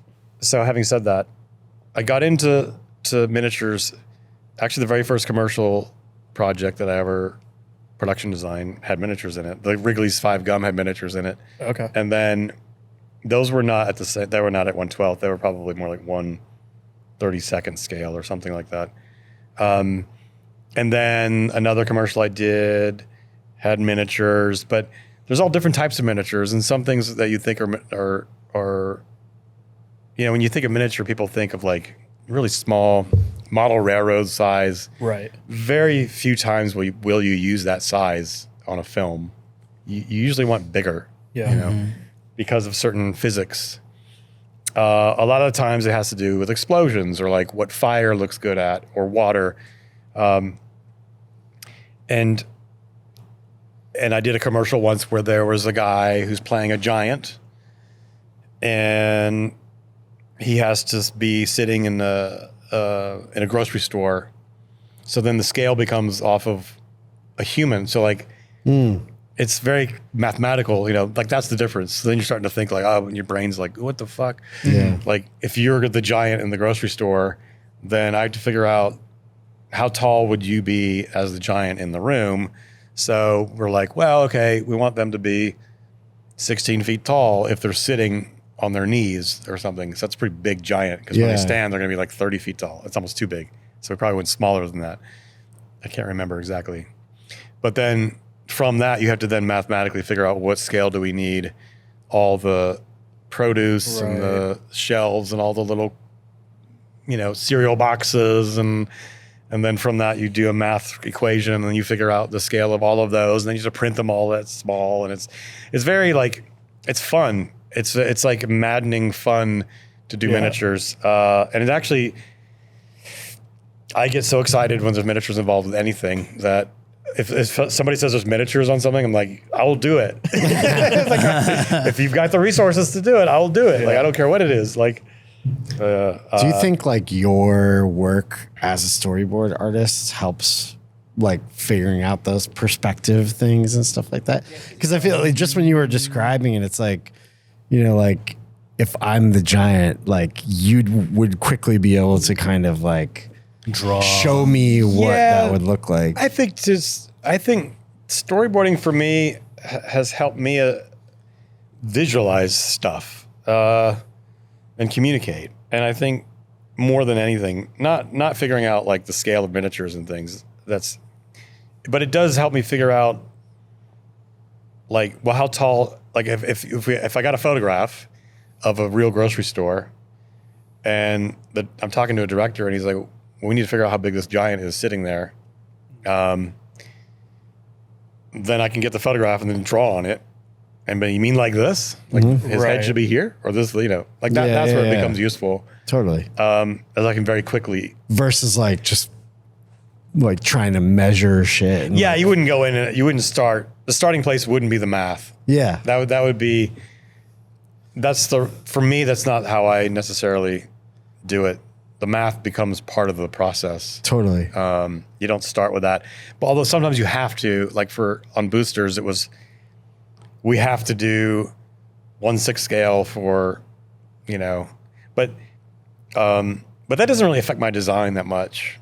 It doesn't affect the designs. It just affects what like Chris Warren and his guys had to do when they made it. Yeah. Right. When it starts really affecting me is when there's a hybrid set, or like when we have an actor sitting like the giant on a miniature grocery store, or in the Dark Tower, there was a set that I call it the invisible set, because you would never know. It's one of my favorite sets I've ever done, and you would never know that it is even a set. Basically, we shot some real stuff in Chinatown here in New York, of a chase through the streets. Then Idris and the kid, they end up going into this basement gun store, which I think there is actually one gun store in Chinatown, or at least there used to be. But it was never in the basement. It was like the ground floor. Yeah, it was a ground floor. That wasn't good enough for us. Yeah. No, I don't. Not shady enough. Yeah. No, I don't think it exists. But anyway, most of the sets that we were shooting. The scene required. There's a big shootout in the gun store, and there's all this effects, and so you can't just go into a real place and shoot it up and blow things up and throw. If you have certain. Not in New York. Yeah. So, and most of that movie we were shooting actually in Cape Town, like on stage, and we also wanted the weird landscapes, and it had a very different landscape look to it. For like the apocalyptic worlds? Yeah, or for like just some interesting weird deserts that, I mean, could you have shot it here? Of course. But having said that, we had to match the interior and the exterior of that moment where they come down into the gun store. So the camera's always looking pretty much out the window, but it sort of starts out the door and then comes down into the. But we built technically it's a miniature, although if you saw behind the scenes, it doesn't look like a miniature because it looks still gigantic. But we took big photographs of actual buildings in Chinatown. This is before the volume stuff. And we printed it at about 80%, 75% scale. So they're a little smaller than reality. So that as soon as you do that, it's considered a miniature, even if it's just like slightly different. Like if I just reduced you by 1 inch, That's a miniature. You're a miniature. Exactly. Interesting. Yeah. So you could, so we scaled down. Let's do it. Exactly. Let's try that. We have the technology. Yeah. It's like fucked up. All the beer cans are just 3 centimeters smaller. Yeah, Now exactly. they're all miniature. That is technically a miniature. Yes, exactly. And well, I think Peter Jackson came up with the term bigature. Bigature. Yeah, for like, because the miniatures can actually look gigantic. The forced perspective. Yeah, for the yeah, Hobbit. okay. Yeah, forced perspective's fun because then this was more of a forced perspective set. So anyway, 80% photograph. Then we had 2.5D, which we put awnings on it to make it look like it's 3D. It's across the street. Then we parked real cars on a street that we built, but the street is actually not as wide as a real street because the real street's like 80 feet wide. So we did it like 35, 40 feet wide. So it's all a miniature, but you would never know, and then you would never even know watching it that was ever a set. And it's one of my favorite sets because of that, because it's like a magic trick. It doesn't scream, guys, you did an effect, It's like only we know that. Yeah, it like blends so well that. Yeah. And then You can also get away with it too because there's so much action happening in the foreground, right? So it's like it really what works for the shot. Yeah. You're able to hide all that stuff. And if it's lit well and exactly, then, you make the windows nice and dirty. Yeah, Right. And everything. You just blow them out, and then you're like, why do we even do that? I'm sure that's what the producers probably said that. After. Like, what? Well, they do close the gate at one point. It's like now you can't see the street. Well, that was actually a challenge because the gate. Well, that was I'm trying to remember. The gate was shot in Glasgow. That was, yeah, the gate we actually made as a larger piece. 50 times bigger. Yeah, no. Yeah, that's the other thing is sometimes you have to make bigger things, and those aren't really called miniatures. Those are just scaled objects. That is fun. Yeah. Scaled objects, such a lame name. You but- become the miniature when the set is bigger. Maybe there is a word for it. I just never learned it. Maxiture.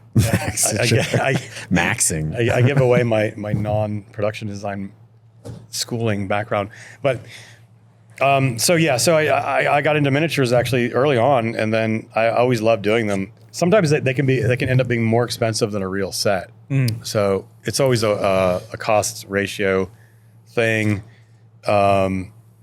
But sometimes it's just creates this effect that you don't get otherwise. I know that Christopher Nolan likes to use them, which is great. Because there's something about shooting in camera that you just can't always beat. Yeah. Do you have to plan for because you're using different kinds of lenses when you're shooting that kind of stuff? Is there like a different approach to like the you're not warping anything or? Well, that comes more into play with forced perspective when you have to worry about warping. Okay. Because you could, like an easy forced perspective trick is if the camera never moves, you can easily make something look like it's like getting smaller and smaller and smaller. Right.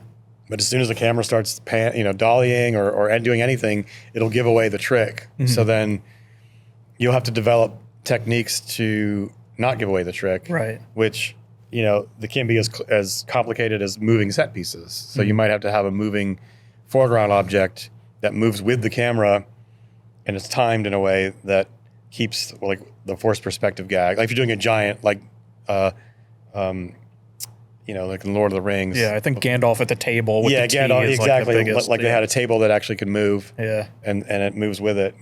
That goes back to early filmmaking, like the early 20th century. Well, it's like the painted stuff again too. Yeah. When the foreground's like moving with the. Well, that's what we wanted to do on boosters. We wanted to use those techniques for some of it for foreground miniatures, and then make it look like, we were changing more of the city and doing things. And I think if we had our dream, I think Boots would have done like almost all the entire movie with miniature. I think he would have like somehow made an entire world. He would have like gone nuts. Like I think he loves them as much as I do. They're fun. The Situation Accelerator would have just made a miniature version of changes the whole. Exactly. Yeah. Is the rolling ball of trash, is that technically a miniature? That's a miniature. Yeah. That was shot as a miniature. They had several different scales too. It ultimately was about this big, but it was shot on blue screen and then comped in. And then we shot it actually against miniature, like on our miniature set. So it was at 1/12 scale. shooting on the miniature street, and that was then used as a background on an LED wall Right. for stuff, for either driving or them standing or Oh, running. for when is this like when they're running away down the street from it? And it looks like silly a little bit. I mean, but it looks like rear projection, but that's Yeah. interesting. Okay. But I think that's, it has, that fits though within our rules that we created for that movie. It's okay, and a lot of people had to undo because when you're making a movie, you're always trying to make it look fucking real, and like everything has to be, Like the Jungle that's the Book. goal. Yeah. So then you have to let go. Yeah. Like in Frozen, let it go. Yeah. You got to like let go of We'll all just the. keep these Disney references. I do like that, like the car chase though. Like there are sequences of that, like when is it like a mall that they're in and they're going up the escalator? Oh, yeah. And That it's is crazy. But it's like that doesn't have the miniature feel. But like when they're getting crushed in like the ceiling and the ceiling tiles are falling or everything like that, like that feels big. It's like it doesn't have that comical like whatever to it. Yeah, well then maybe we failed. No. Do it again. Well, I know that, we were shooting, and I know that Boots would see some of the dailies, and he would tell Chris Warren, it looks too good, or like it looks too real, or so they would have to try to bring back the miniature look. Yeah. A lot of it has to do with the camera and the lens and how you shoot, and how much light you put in, and depth of field, and I think it's cutting back and forth too, because it's like you get like that drivers and it's like you see them and then you cut back out and then you're back with them so quickly that you like your brain can't adjust to like the different kinds of. It's the magic trick of film. Yeah. I mean, it's the beautiful trick of editing where it'll make you believe anything to a certain degree, as long as you cut them together in a way that Right. Like Eric Andre has like the he's crazy by himself. He's got the enhanced tank cop So it's car, like just knowing that he's there and like knowing his personality and everything, you're like, oh yeah, this is normal. Like that's what he does, right? Like that's funny because that set with Eric Andre, I mean, I think we shot him for like 15 minutes. Because it was like the end of the day, and it was like there was no more time. He'd been waiting around all day long. I bet. By the way, and like. He's like, well, when are you going to shoot me? Right. So then finally at the end of the day, we shot him. But that whole set was funny because we're like, what are we going to do? How are we going to make this weird sci-fi tank interior? And I was like, You hadn't built the set yet?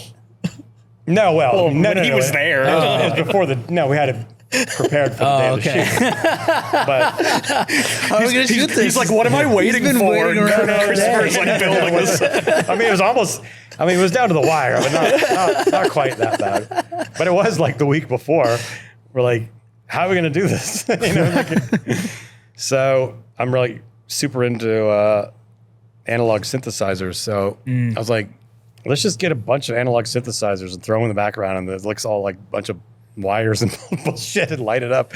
And like that became the interior of the tank, the cockpit, because when you have you're running out of resources. You just have to come up with What do stuff. you have? Yeah, so that's what we did. I think it's great. I mean, I think that's like, it's interesting because you've worked at like that like high end DC Marvel world, and then you're coming to here where they're like, we want the opposite of that. Exactly. Yeah. And it's liberating in a way. I mean, it can be frustrating until you do sing that song in your head, Let It Go, like, cause then you're like, okay, now I get it. Now I understand like what this is supposed to be. And I think that once I got into that mode in boosters, it was, it was fun just coming up with like, how are we going to solve this problem? How are we going to do this? Because there's so many crazy things. And going back to the miniature thing, we always wanted to have miniatures in the movie. I think the amount of them was always variable. I think at one point there was talk of shooting the car chase for real. But I think I'm glad we didn't actually. Yeah, that would have been such a different. No, it wouldn't have worked. Like it doesn't fit. Like it totally makes more sense as a miniature, and like just it fits the movie completely, you know? Yeah. And I feel like that was a great call on Boots' part to do that. When you're approaching these projects, how do you build like your teams for something like that? Like, do you have what part of your department do you get to pick? Do you also get to dictate, like, if you know there's going to be some visual effects that has to happen in post, do you get to pick that person or recommend that person, or do you just kind of have to go with whoever, I guess, is recommended for that project? Yeah, I mean, we always try to bring a team along with you that you're comfortable with, that you've worked with a lot, you know? I think that's always good to have shorthand, you know? And I've, coming out of a commercial background, I've ended up working in situations all over the world, being thrown into situations where I don't have my crew and I don't have people that I even know or even speak English sometimes. Like, I've had crews that don't even speak any English. I have to draw everything to show them like what I want. Yeah. I mean, good background for you to have. Yeah, exactly. That's where storyboarding really helps. But yes, you try to you know, you try to stick with a team. You know, it's like a band. You know, getting the band back together. Yeah. But having said that, there are people that specialize in certain things, and then you're like, oh, that person would be great for this, or this. Yeah. You know, that person would be great for this, or.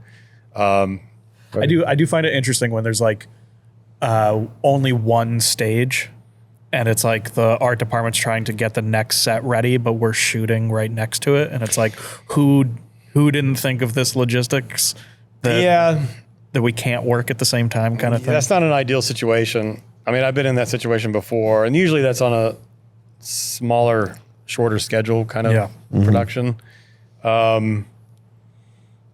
And yeah, I mean, you just have to work around it. You know, I always try to make friends with the grips and everyone, because you know, at some point you're going to be asking them for help. And I mean, that's the thing about filmmaking, is you have to be, it's a team, you know, and that's something that I've had to learn, because I was such a solo, as a storyboard artist, you're such a solo weirdo in the corner, you know, like Quasimodo in the bell tower, as you know, or Cyrano de Bergerac, like writing all the, you know, you're the, you know, that's kind of what you think you are, you know, as a storyboard artist. Like, I'm the real director, the board artist, but which you're not.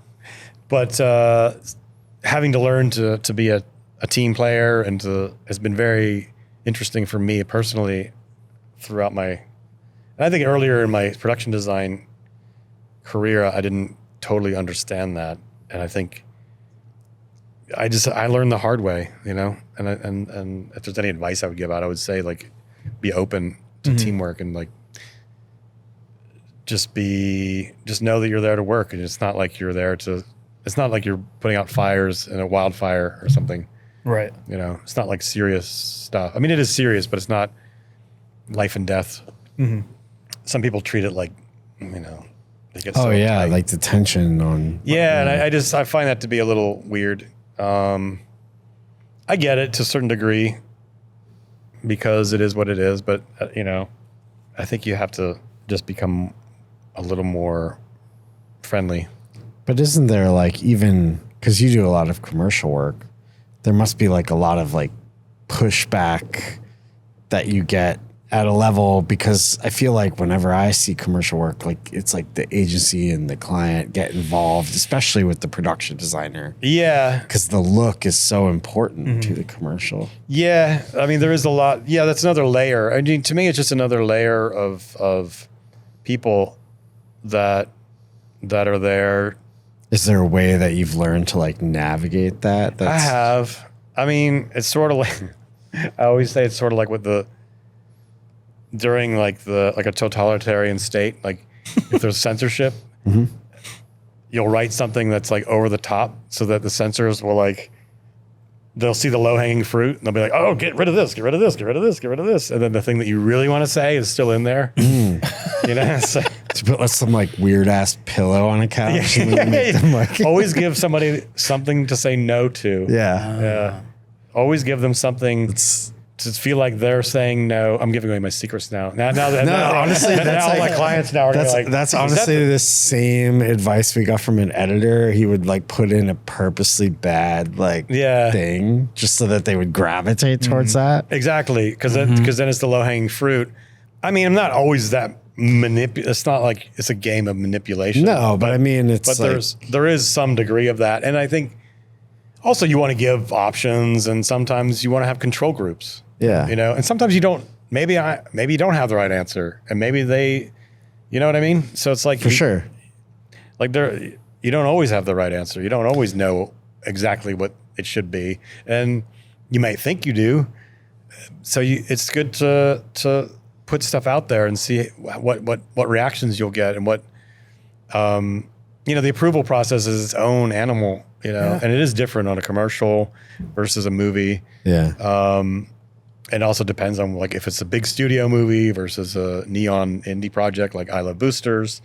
The approval process is very different than like on Miss Marvel. Just because the concerns are different. The IP is different. Boots is pretty much the ultimate, like on I Love Boosters, it's him. Yeah. Whereas, then if Neon had something to say, then he shielded me from it. Mm-hmm. He deals with it, But on other projects, sometimes I get directly, the client from the top or whoever will come to you and be like, blah, blah, blah, blah, blah, blah. A lot of younger kids nowadays, I get this where they're like, I have a style, like this is my style. It feels like you have a wide range. I have no style. Yeah. Well, your style is kind of dictated by what the script is. Yeah. I mean, because you would never think that someone who production designed Boosters production design 12 strong. Yeah, exactly. Yeah. They're like that's so far apart. No, I know. I mean, almost in every way. Yeah. I mean, story wise, look wise. Yeah. Is there anything else you said you wanted to do a war movie? Is there anything like another genre or yes, there is another director or anybody you want to work with? Well, yeah. I mean, genre, a Western I would love to do. I'm dying to do a Western. Okay. We have a DP for you. Okay. Yeah. That's great. You were talking about Columbo earlier. Yeah. Well, I like to work with Rian Johnson, I'm a huge fan of Columbo and Whodunit, so I'd like to do a Whodunit. Yeah. Yeah. I mean, I think that to me is I just love it. I mean, I think it's the mystery movie. Like my grandfather would always like, hey, let's put on a mystery, like it's like something from the past. Like people these days don't really talk about a mystery movie. I think that's a genre that can be opened up even further. And I think Rian Johnson has actually, almost single-handedly brought it back in a certain way, but it hasn't, it's not like the superhero genre where it's like everyone wants to do a superhero movie or whatever. Yeah. I think that's an untapped thing. And I think Westerns still have some relevance now. I think there's something in there that could be still mined, I guess. Yeah. I've talked with some directors about certain projects that could be, Western or whatever. And, I'm hoping that someday that would actually happen. Yeah. I like, what Jane Schoenbrun's doing. I don't know if that's how you say their last name. They did, I saw the TV Glow. And there's okay. Yeah. That new movie that they have, I can never remember the name. Is it like the teenage sex and death? Yes. At Camp Miasma or thing? Yes. Yeah. I love what they're doing. I think it's just super surreal. It's like Videodrome or like Cronenberg, but with maybe a little more heart or like more little, I love Cronenberg stuff. I mean, anything that looked like Cronenberg, I would want to work on, basically. I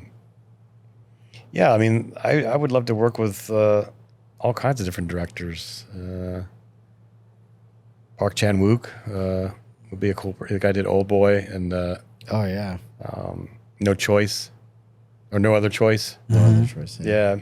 I think as long as the story is good, you know, like we were saying earlier, I've done a lot of different things. You know, like 12 Strong has almost no relationship to visually to I Love Boosters or even Jungle Book or even Miss Marvel or whatever. Like a lot of these are all, you know, I feel like I'm interested in anything that has a good story and will transport you to a new place. And I think that's part of my job is to help transport the audience to the world of what the story is, you know, and I love doing that. I pride myself in trying to make that happen.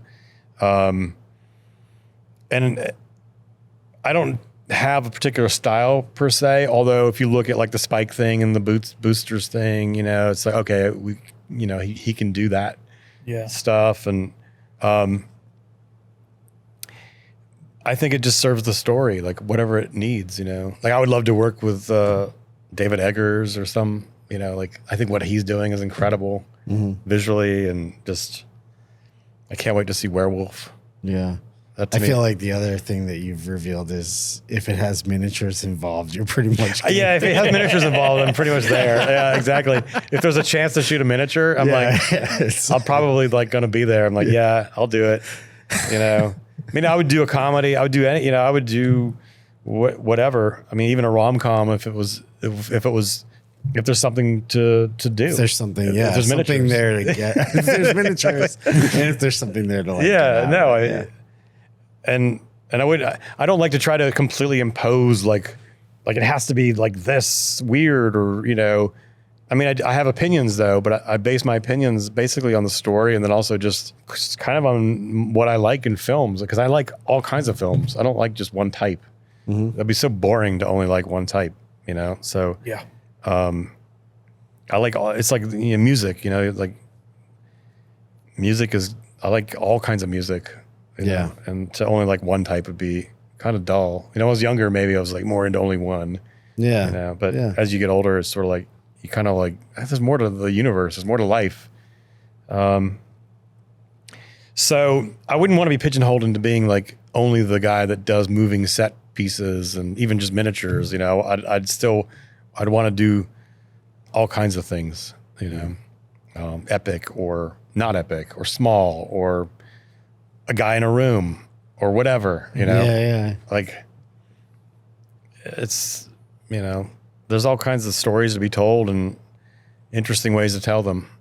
So, yeah, I think that's the coolest part of this business. That's the coolest part about hearing your story about like where you started and how your trajectory is now, you know? Yeah. It's like, there's things of where you started where it's still working for you, like how you're able to work in different countries and draw out what you want without having to speak this local languages. Yeah. And then, I mean, drawing for me has kind of given me everything that I have. I mean, if it wasn't for drawing, I think I would be, I don't know where I would be. Yeah. You know? But I think that's great because a lot of people get stuck in a spot and they don't know how to get to the next place. So it's like, don't think of what you're doing right now as like your limitation. Think of it as what could help you get to this next. Yeah, exactly. Yeah. I think it's also cool. It feels like you really push for more practical effects in films, especially when we're in a very digital age, it feels like. Yeah, I have worked in both realms. I've worked in extremely digital, and I've worked in very practical. They both have their ups and downs and pros and cons. And I mean, I have a thing for practical. I like it. I think movies hold up better the more you can do practical. When I say hold up, I mean they have a shelf life. I think, you know, if you watch The Sorcerer by William Friedkin, to me that's like the ultimate example of practical effects and production design. That when you watch it, you're like, how the hell did they do that? Like, how do they do that? You know? And then when you read about how they did that, you're like, oh my God, like, how did they do that? You're still like, how the hell did they get away with that? You know, like, you know, it's a different day and age, but it was a lot of it was practical. And I think a lot of movies that have more practical stuff tend to have a better, for what I have to do, which is a visual thing to make things look good, which seems on a certain level superficial, but it isn't, because it still involves the story and the character. It all comes back to that. Having something to tie into reality, I think, helps always. For even if you're on a visual effects heavy movie, having something real in the shot helps even the visual effects vendors to then either match to or. Totally. Yeah, for sure.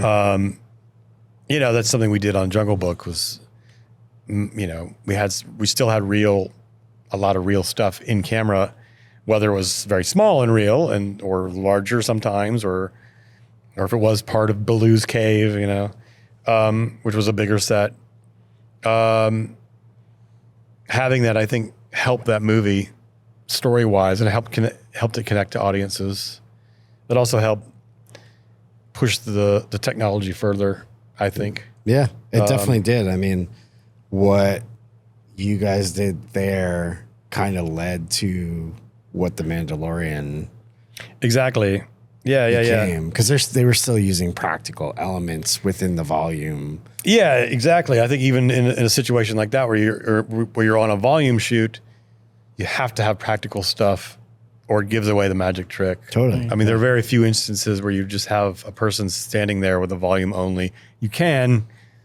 Yeah, if it's But like then a it's too- Viagra commercial or Yeah, something. then it's at your own peril. It's like, yeah, good luck. Yeah.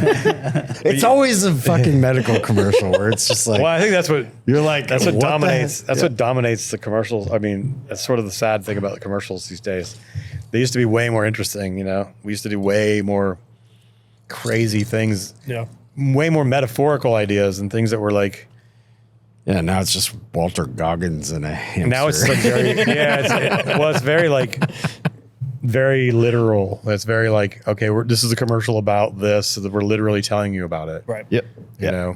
Yeah. There are very few companies. There are some that still do what they're called branding commercials, where it's just like it gives you a feeling and you associate it with their logo, like Nike, Apple, these kinds of companies still do that kind of advertising. Yeah, but it's few and far between. It is. Yeah. Yeah. And,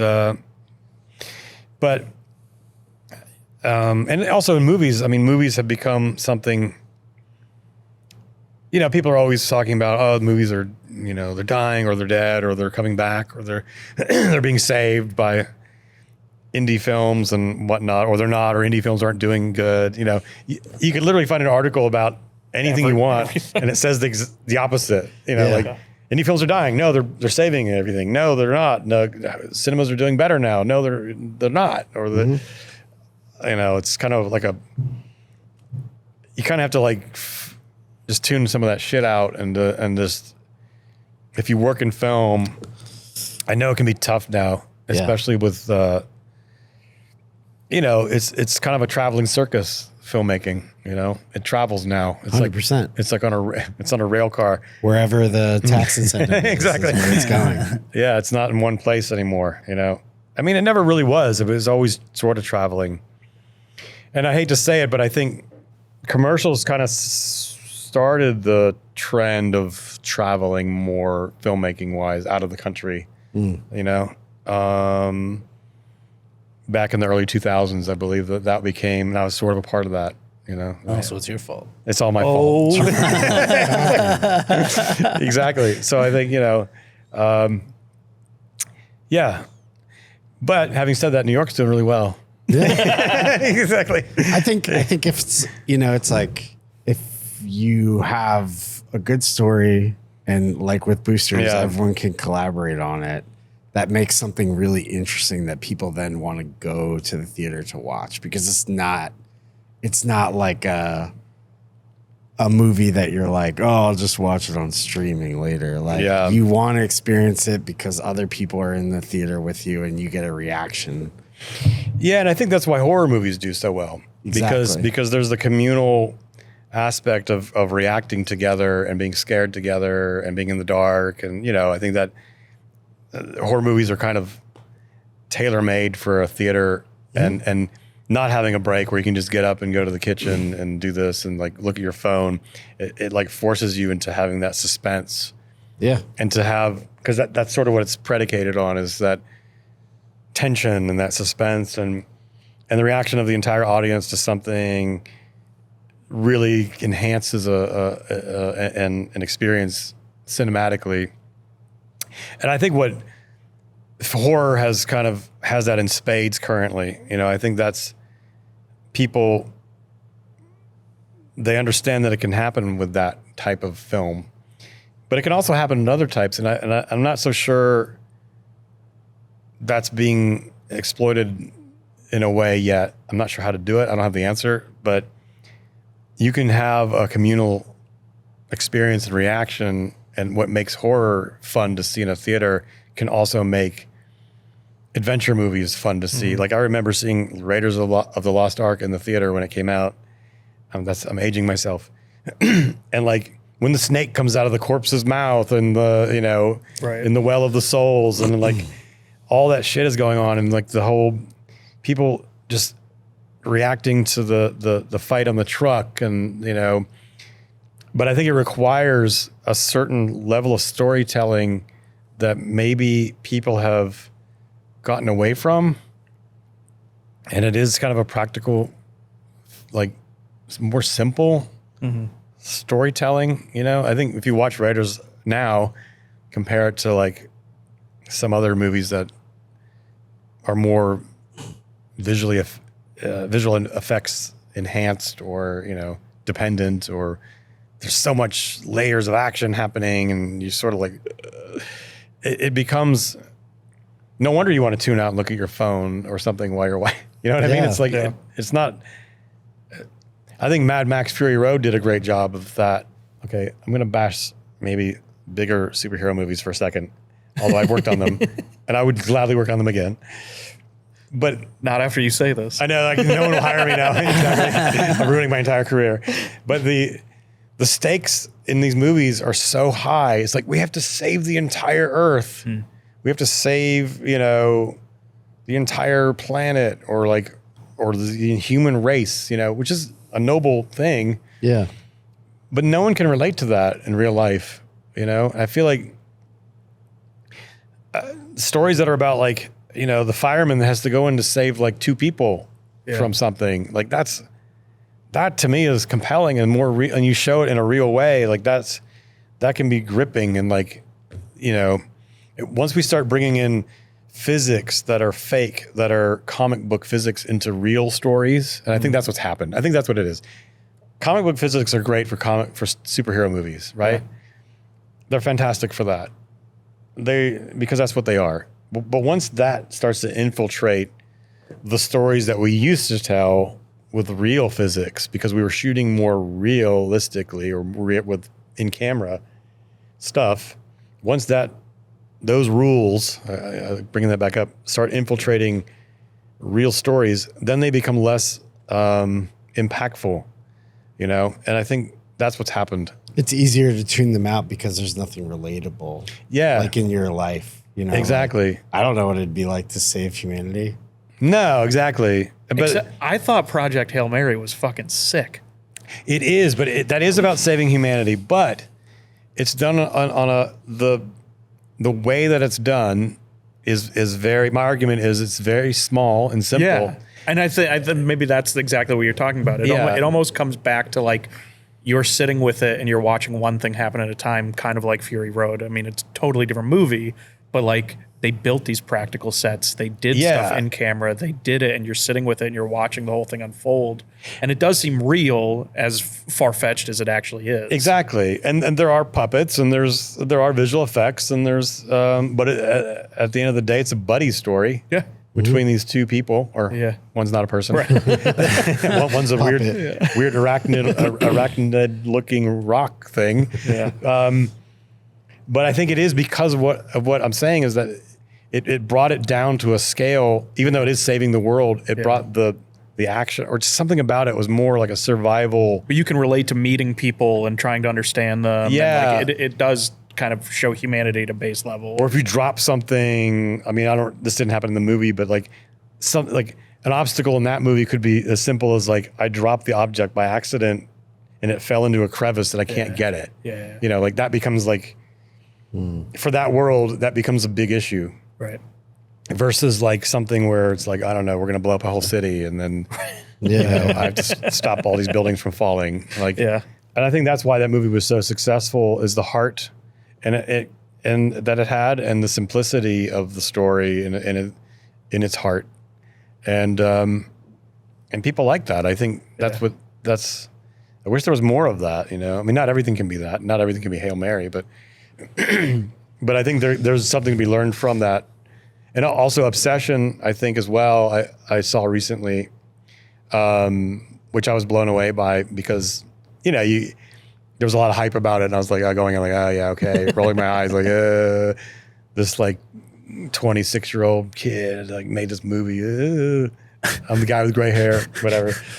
But I was like, fuck, this shit is good. Like, this guy, like, he's the real deal. Like, that director, like, really, same thing. Like, it sort of is a simple story about something we can relate to. Absolutely can relate to it. Yeah. And the stakes are not the entire world. It's like 2 or 3 people, you know? Well, it's like 4 people, basically. It's like, that to me is what made it so successful, you know? And it doesn't matter if you are using visual effects or not, you know? I think if like Hail Mary has plenty of them, you know? Even the Jungle Book has a lot of them too. Yeah. But that was also a simple story. It was just a kid meeting weirdos in the forest. Right. Or as Favreau called it, he called it, what do you call it? The Revenant for kids. I think it was like The Revenant for kids or something like that. They both have a bear, I guess. Yeah, exactly. It was something like that. That's awesome. I don't want to misquote him, but it was something into that. I think he'll take that quote. But you know, I think once you start complicating it with so many different things, at least my brain starts to like not care anymore. Yeah, you gotta, as you said earlier, you gotta let it go. Yeah, I'm starting to like, I'm not invested in this situation, this characters anymore or anything. Because that's everyone's life is complicated. So it's like having a story that's simple that you can gravitate to is way easier to be like, oh, I'll occupy my time with this versus like something so complicated that you're like, I just want to avoid this. But also making the physics feel real. Like, and that was another thing, speaking of Favreau, like, he really wanted to have the physics of the Jungle Book movie feel real. Like, he didn't want to have, like, we watched a bunch of movies where, like Planet of the Apes, where there's like an ape jumping like 400 feet to a helicopter, you know, and all that stuff. He didn't want to have that kind of physics. He wanted like real physics in this world to keep it constrained. And I think that carries over to any movie, because audiences aren't stupid.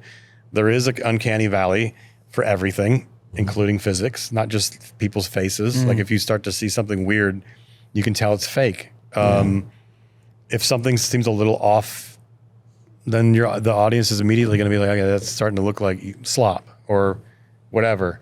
Bringing the stakes down to real physics, like what can humans actually do? Like, if you watch fight scenes from like the 70s and even the 80s versus now, there's a huge difference. Like, you watch like there's a fight scene in The Deep. Did you ever see The Deep? Probably not. You guys are too young. All right. Go see it. Go see The Sorcerer in the Your Deep. daughter literally is like, I've heard this story before. She's seen some of this shit though. So like, The Deep. There's a fight sequence in that, you know, with Robert Shaw, and I can't remember the other guy. Maybe it's Josh Brolin's dad. I don't remember who's the main guy. But it's ridiculous. I mean, it looks like there's like a chain. He's like trying to kill him with a thing, and it's like, it feels like, maybe I'm overhyping it. Maybe when I watch it now, it looks stupid as hell. But my memory is that it feels way more real. Now it's like people doing martial arts and like flipping over things and like Right. It's like over designed. How many people have actually been in a fight before? Like, one of my favorite fight scenes is They Live. Like, put on the fucking glasses, and it's like it looks like two guys that are just like drunk in a parking lot. It's relentless. Yeah, exactly. Yeah. And then even the charm of Harrison Ford in Raiders is that he isn't great at doing everything. Right. He's a little fumbly. Yeah. You know, his physics are realistic. Like he's I mean, it's not realistic, but at the same time, somehow they pulled off the magic trick of making you feel like, oh, I could be him. I could be doing that too. You know, like, whereas, you know, if somebody's doing flips and martial art shit out of a window and landing, you know, like a squirrel or something, you're like, I mean, that's not me. That's like a cartoon, you know? Right. I mean, I could never do anything that Harrison Ford does. But having said that, you know what I mean? Like Raiders kept it totally grounded enough that like the every person could identify with even him. Right. You know, like, you know, like when he's... I can understand using a gun instead of my whip because... Yeah, exactly. Like that's funny. You know, it's just a huge payoff. And then like, he doesn't get everything right. You know, he makes mistakes. Or like when he's running in one direction and then then he's running back and you're like, why is he running back? And suddenly there's like 400 people chasing him. You're like, oh, it's because he's fucked. Yeah. You know? It's like, you know, he's not going to stay and fight, you know? I feel like we've really like tapped into not only your career, but also like what you see as movies in general and what makes like a good movie to you. And I feel like for me, Boosters and what you did on Boosters is like bringing it back to like sort of the beginnings of it is. And it's kind of like a nerd film, like a film nerd, you know, like it's not what it's promoted as. I just want everyone to know. If you've seen the trailer, you have not seen the movie. And even me saying a film nerd doesn't say it either. No.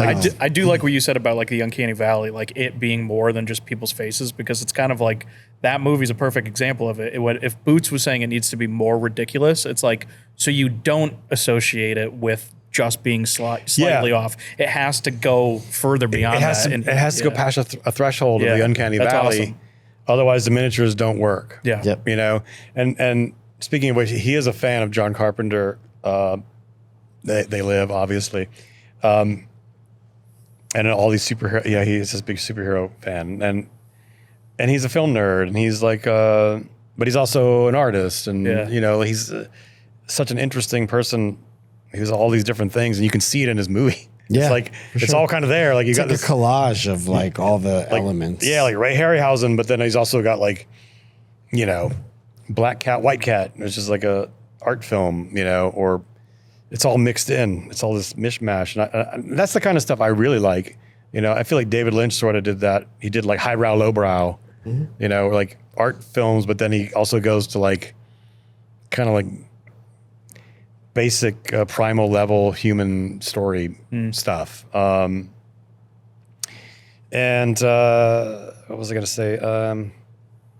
Yeah, I think I like working with people that are into it in that same way. Sam Raimi's that way. A lot of directors are that way, actually. It sounds like even throughout all of the different projects you've had, it's like everyone's really committed to the story. Yeah. And that's kind of like the main thing seems to be.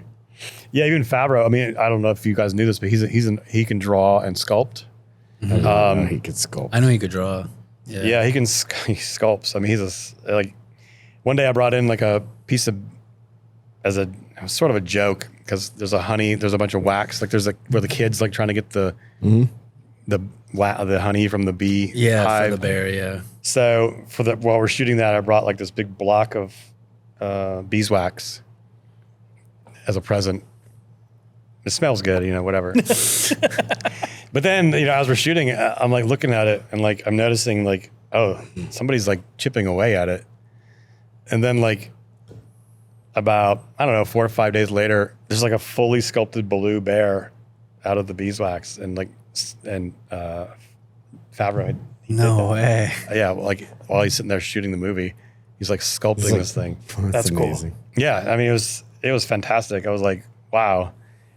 you know, and that's what I mean. Like these kinds of people to work with are great. And you find them at every level of filmmaking too. It's not just the directors. It's like, you know, you'll find a sound guy who's actually like really into like, I don't know, stop motion animation or whatever, Yeah. you know, like, and then I people, mean, that's what makes people interesting. Yeah, is that exactly. There's like layers to it, and no one's like one dimensional. no.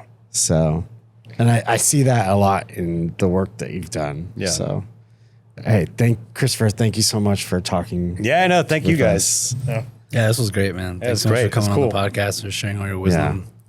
And Guys, check out I Love Boosters if you can in theaters. If not, it'll be streaming soon. It's streaming now. It's streaming Is it really? now. Yeah. Wow. Okay. yeah, and check out all of Christopher's other work as well. Check out Miss Marvel. I know we didn't get to talk about it. Check out 12 Strong. And yeah, we'll put Chris's information in the description. You guys can follow him and check all his stuff out. And thanks so much for tuning in. Cool. All right. Thank Yeah. you. Awesome. Yeah, thanks. And thank Did you it. to my daughter for being so patient.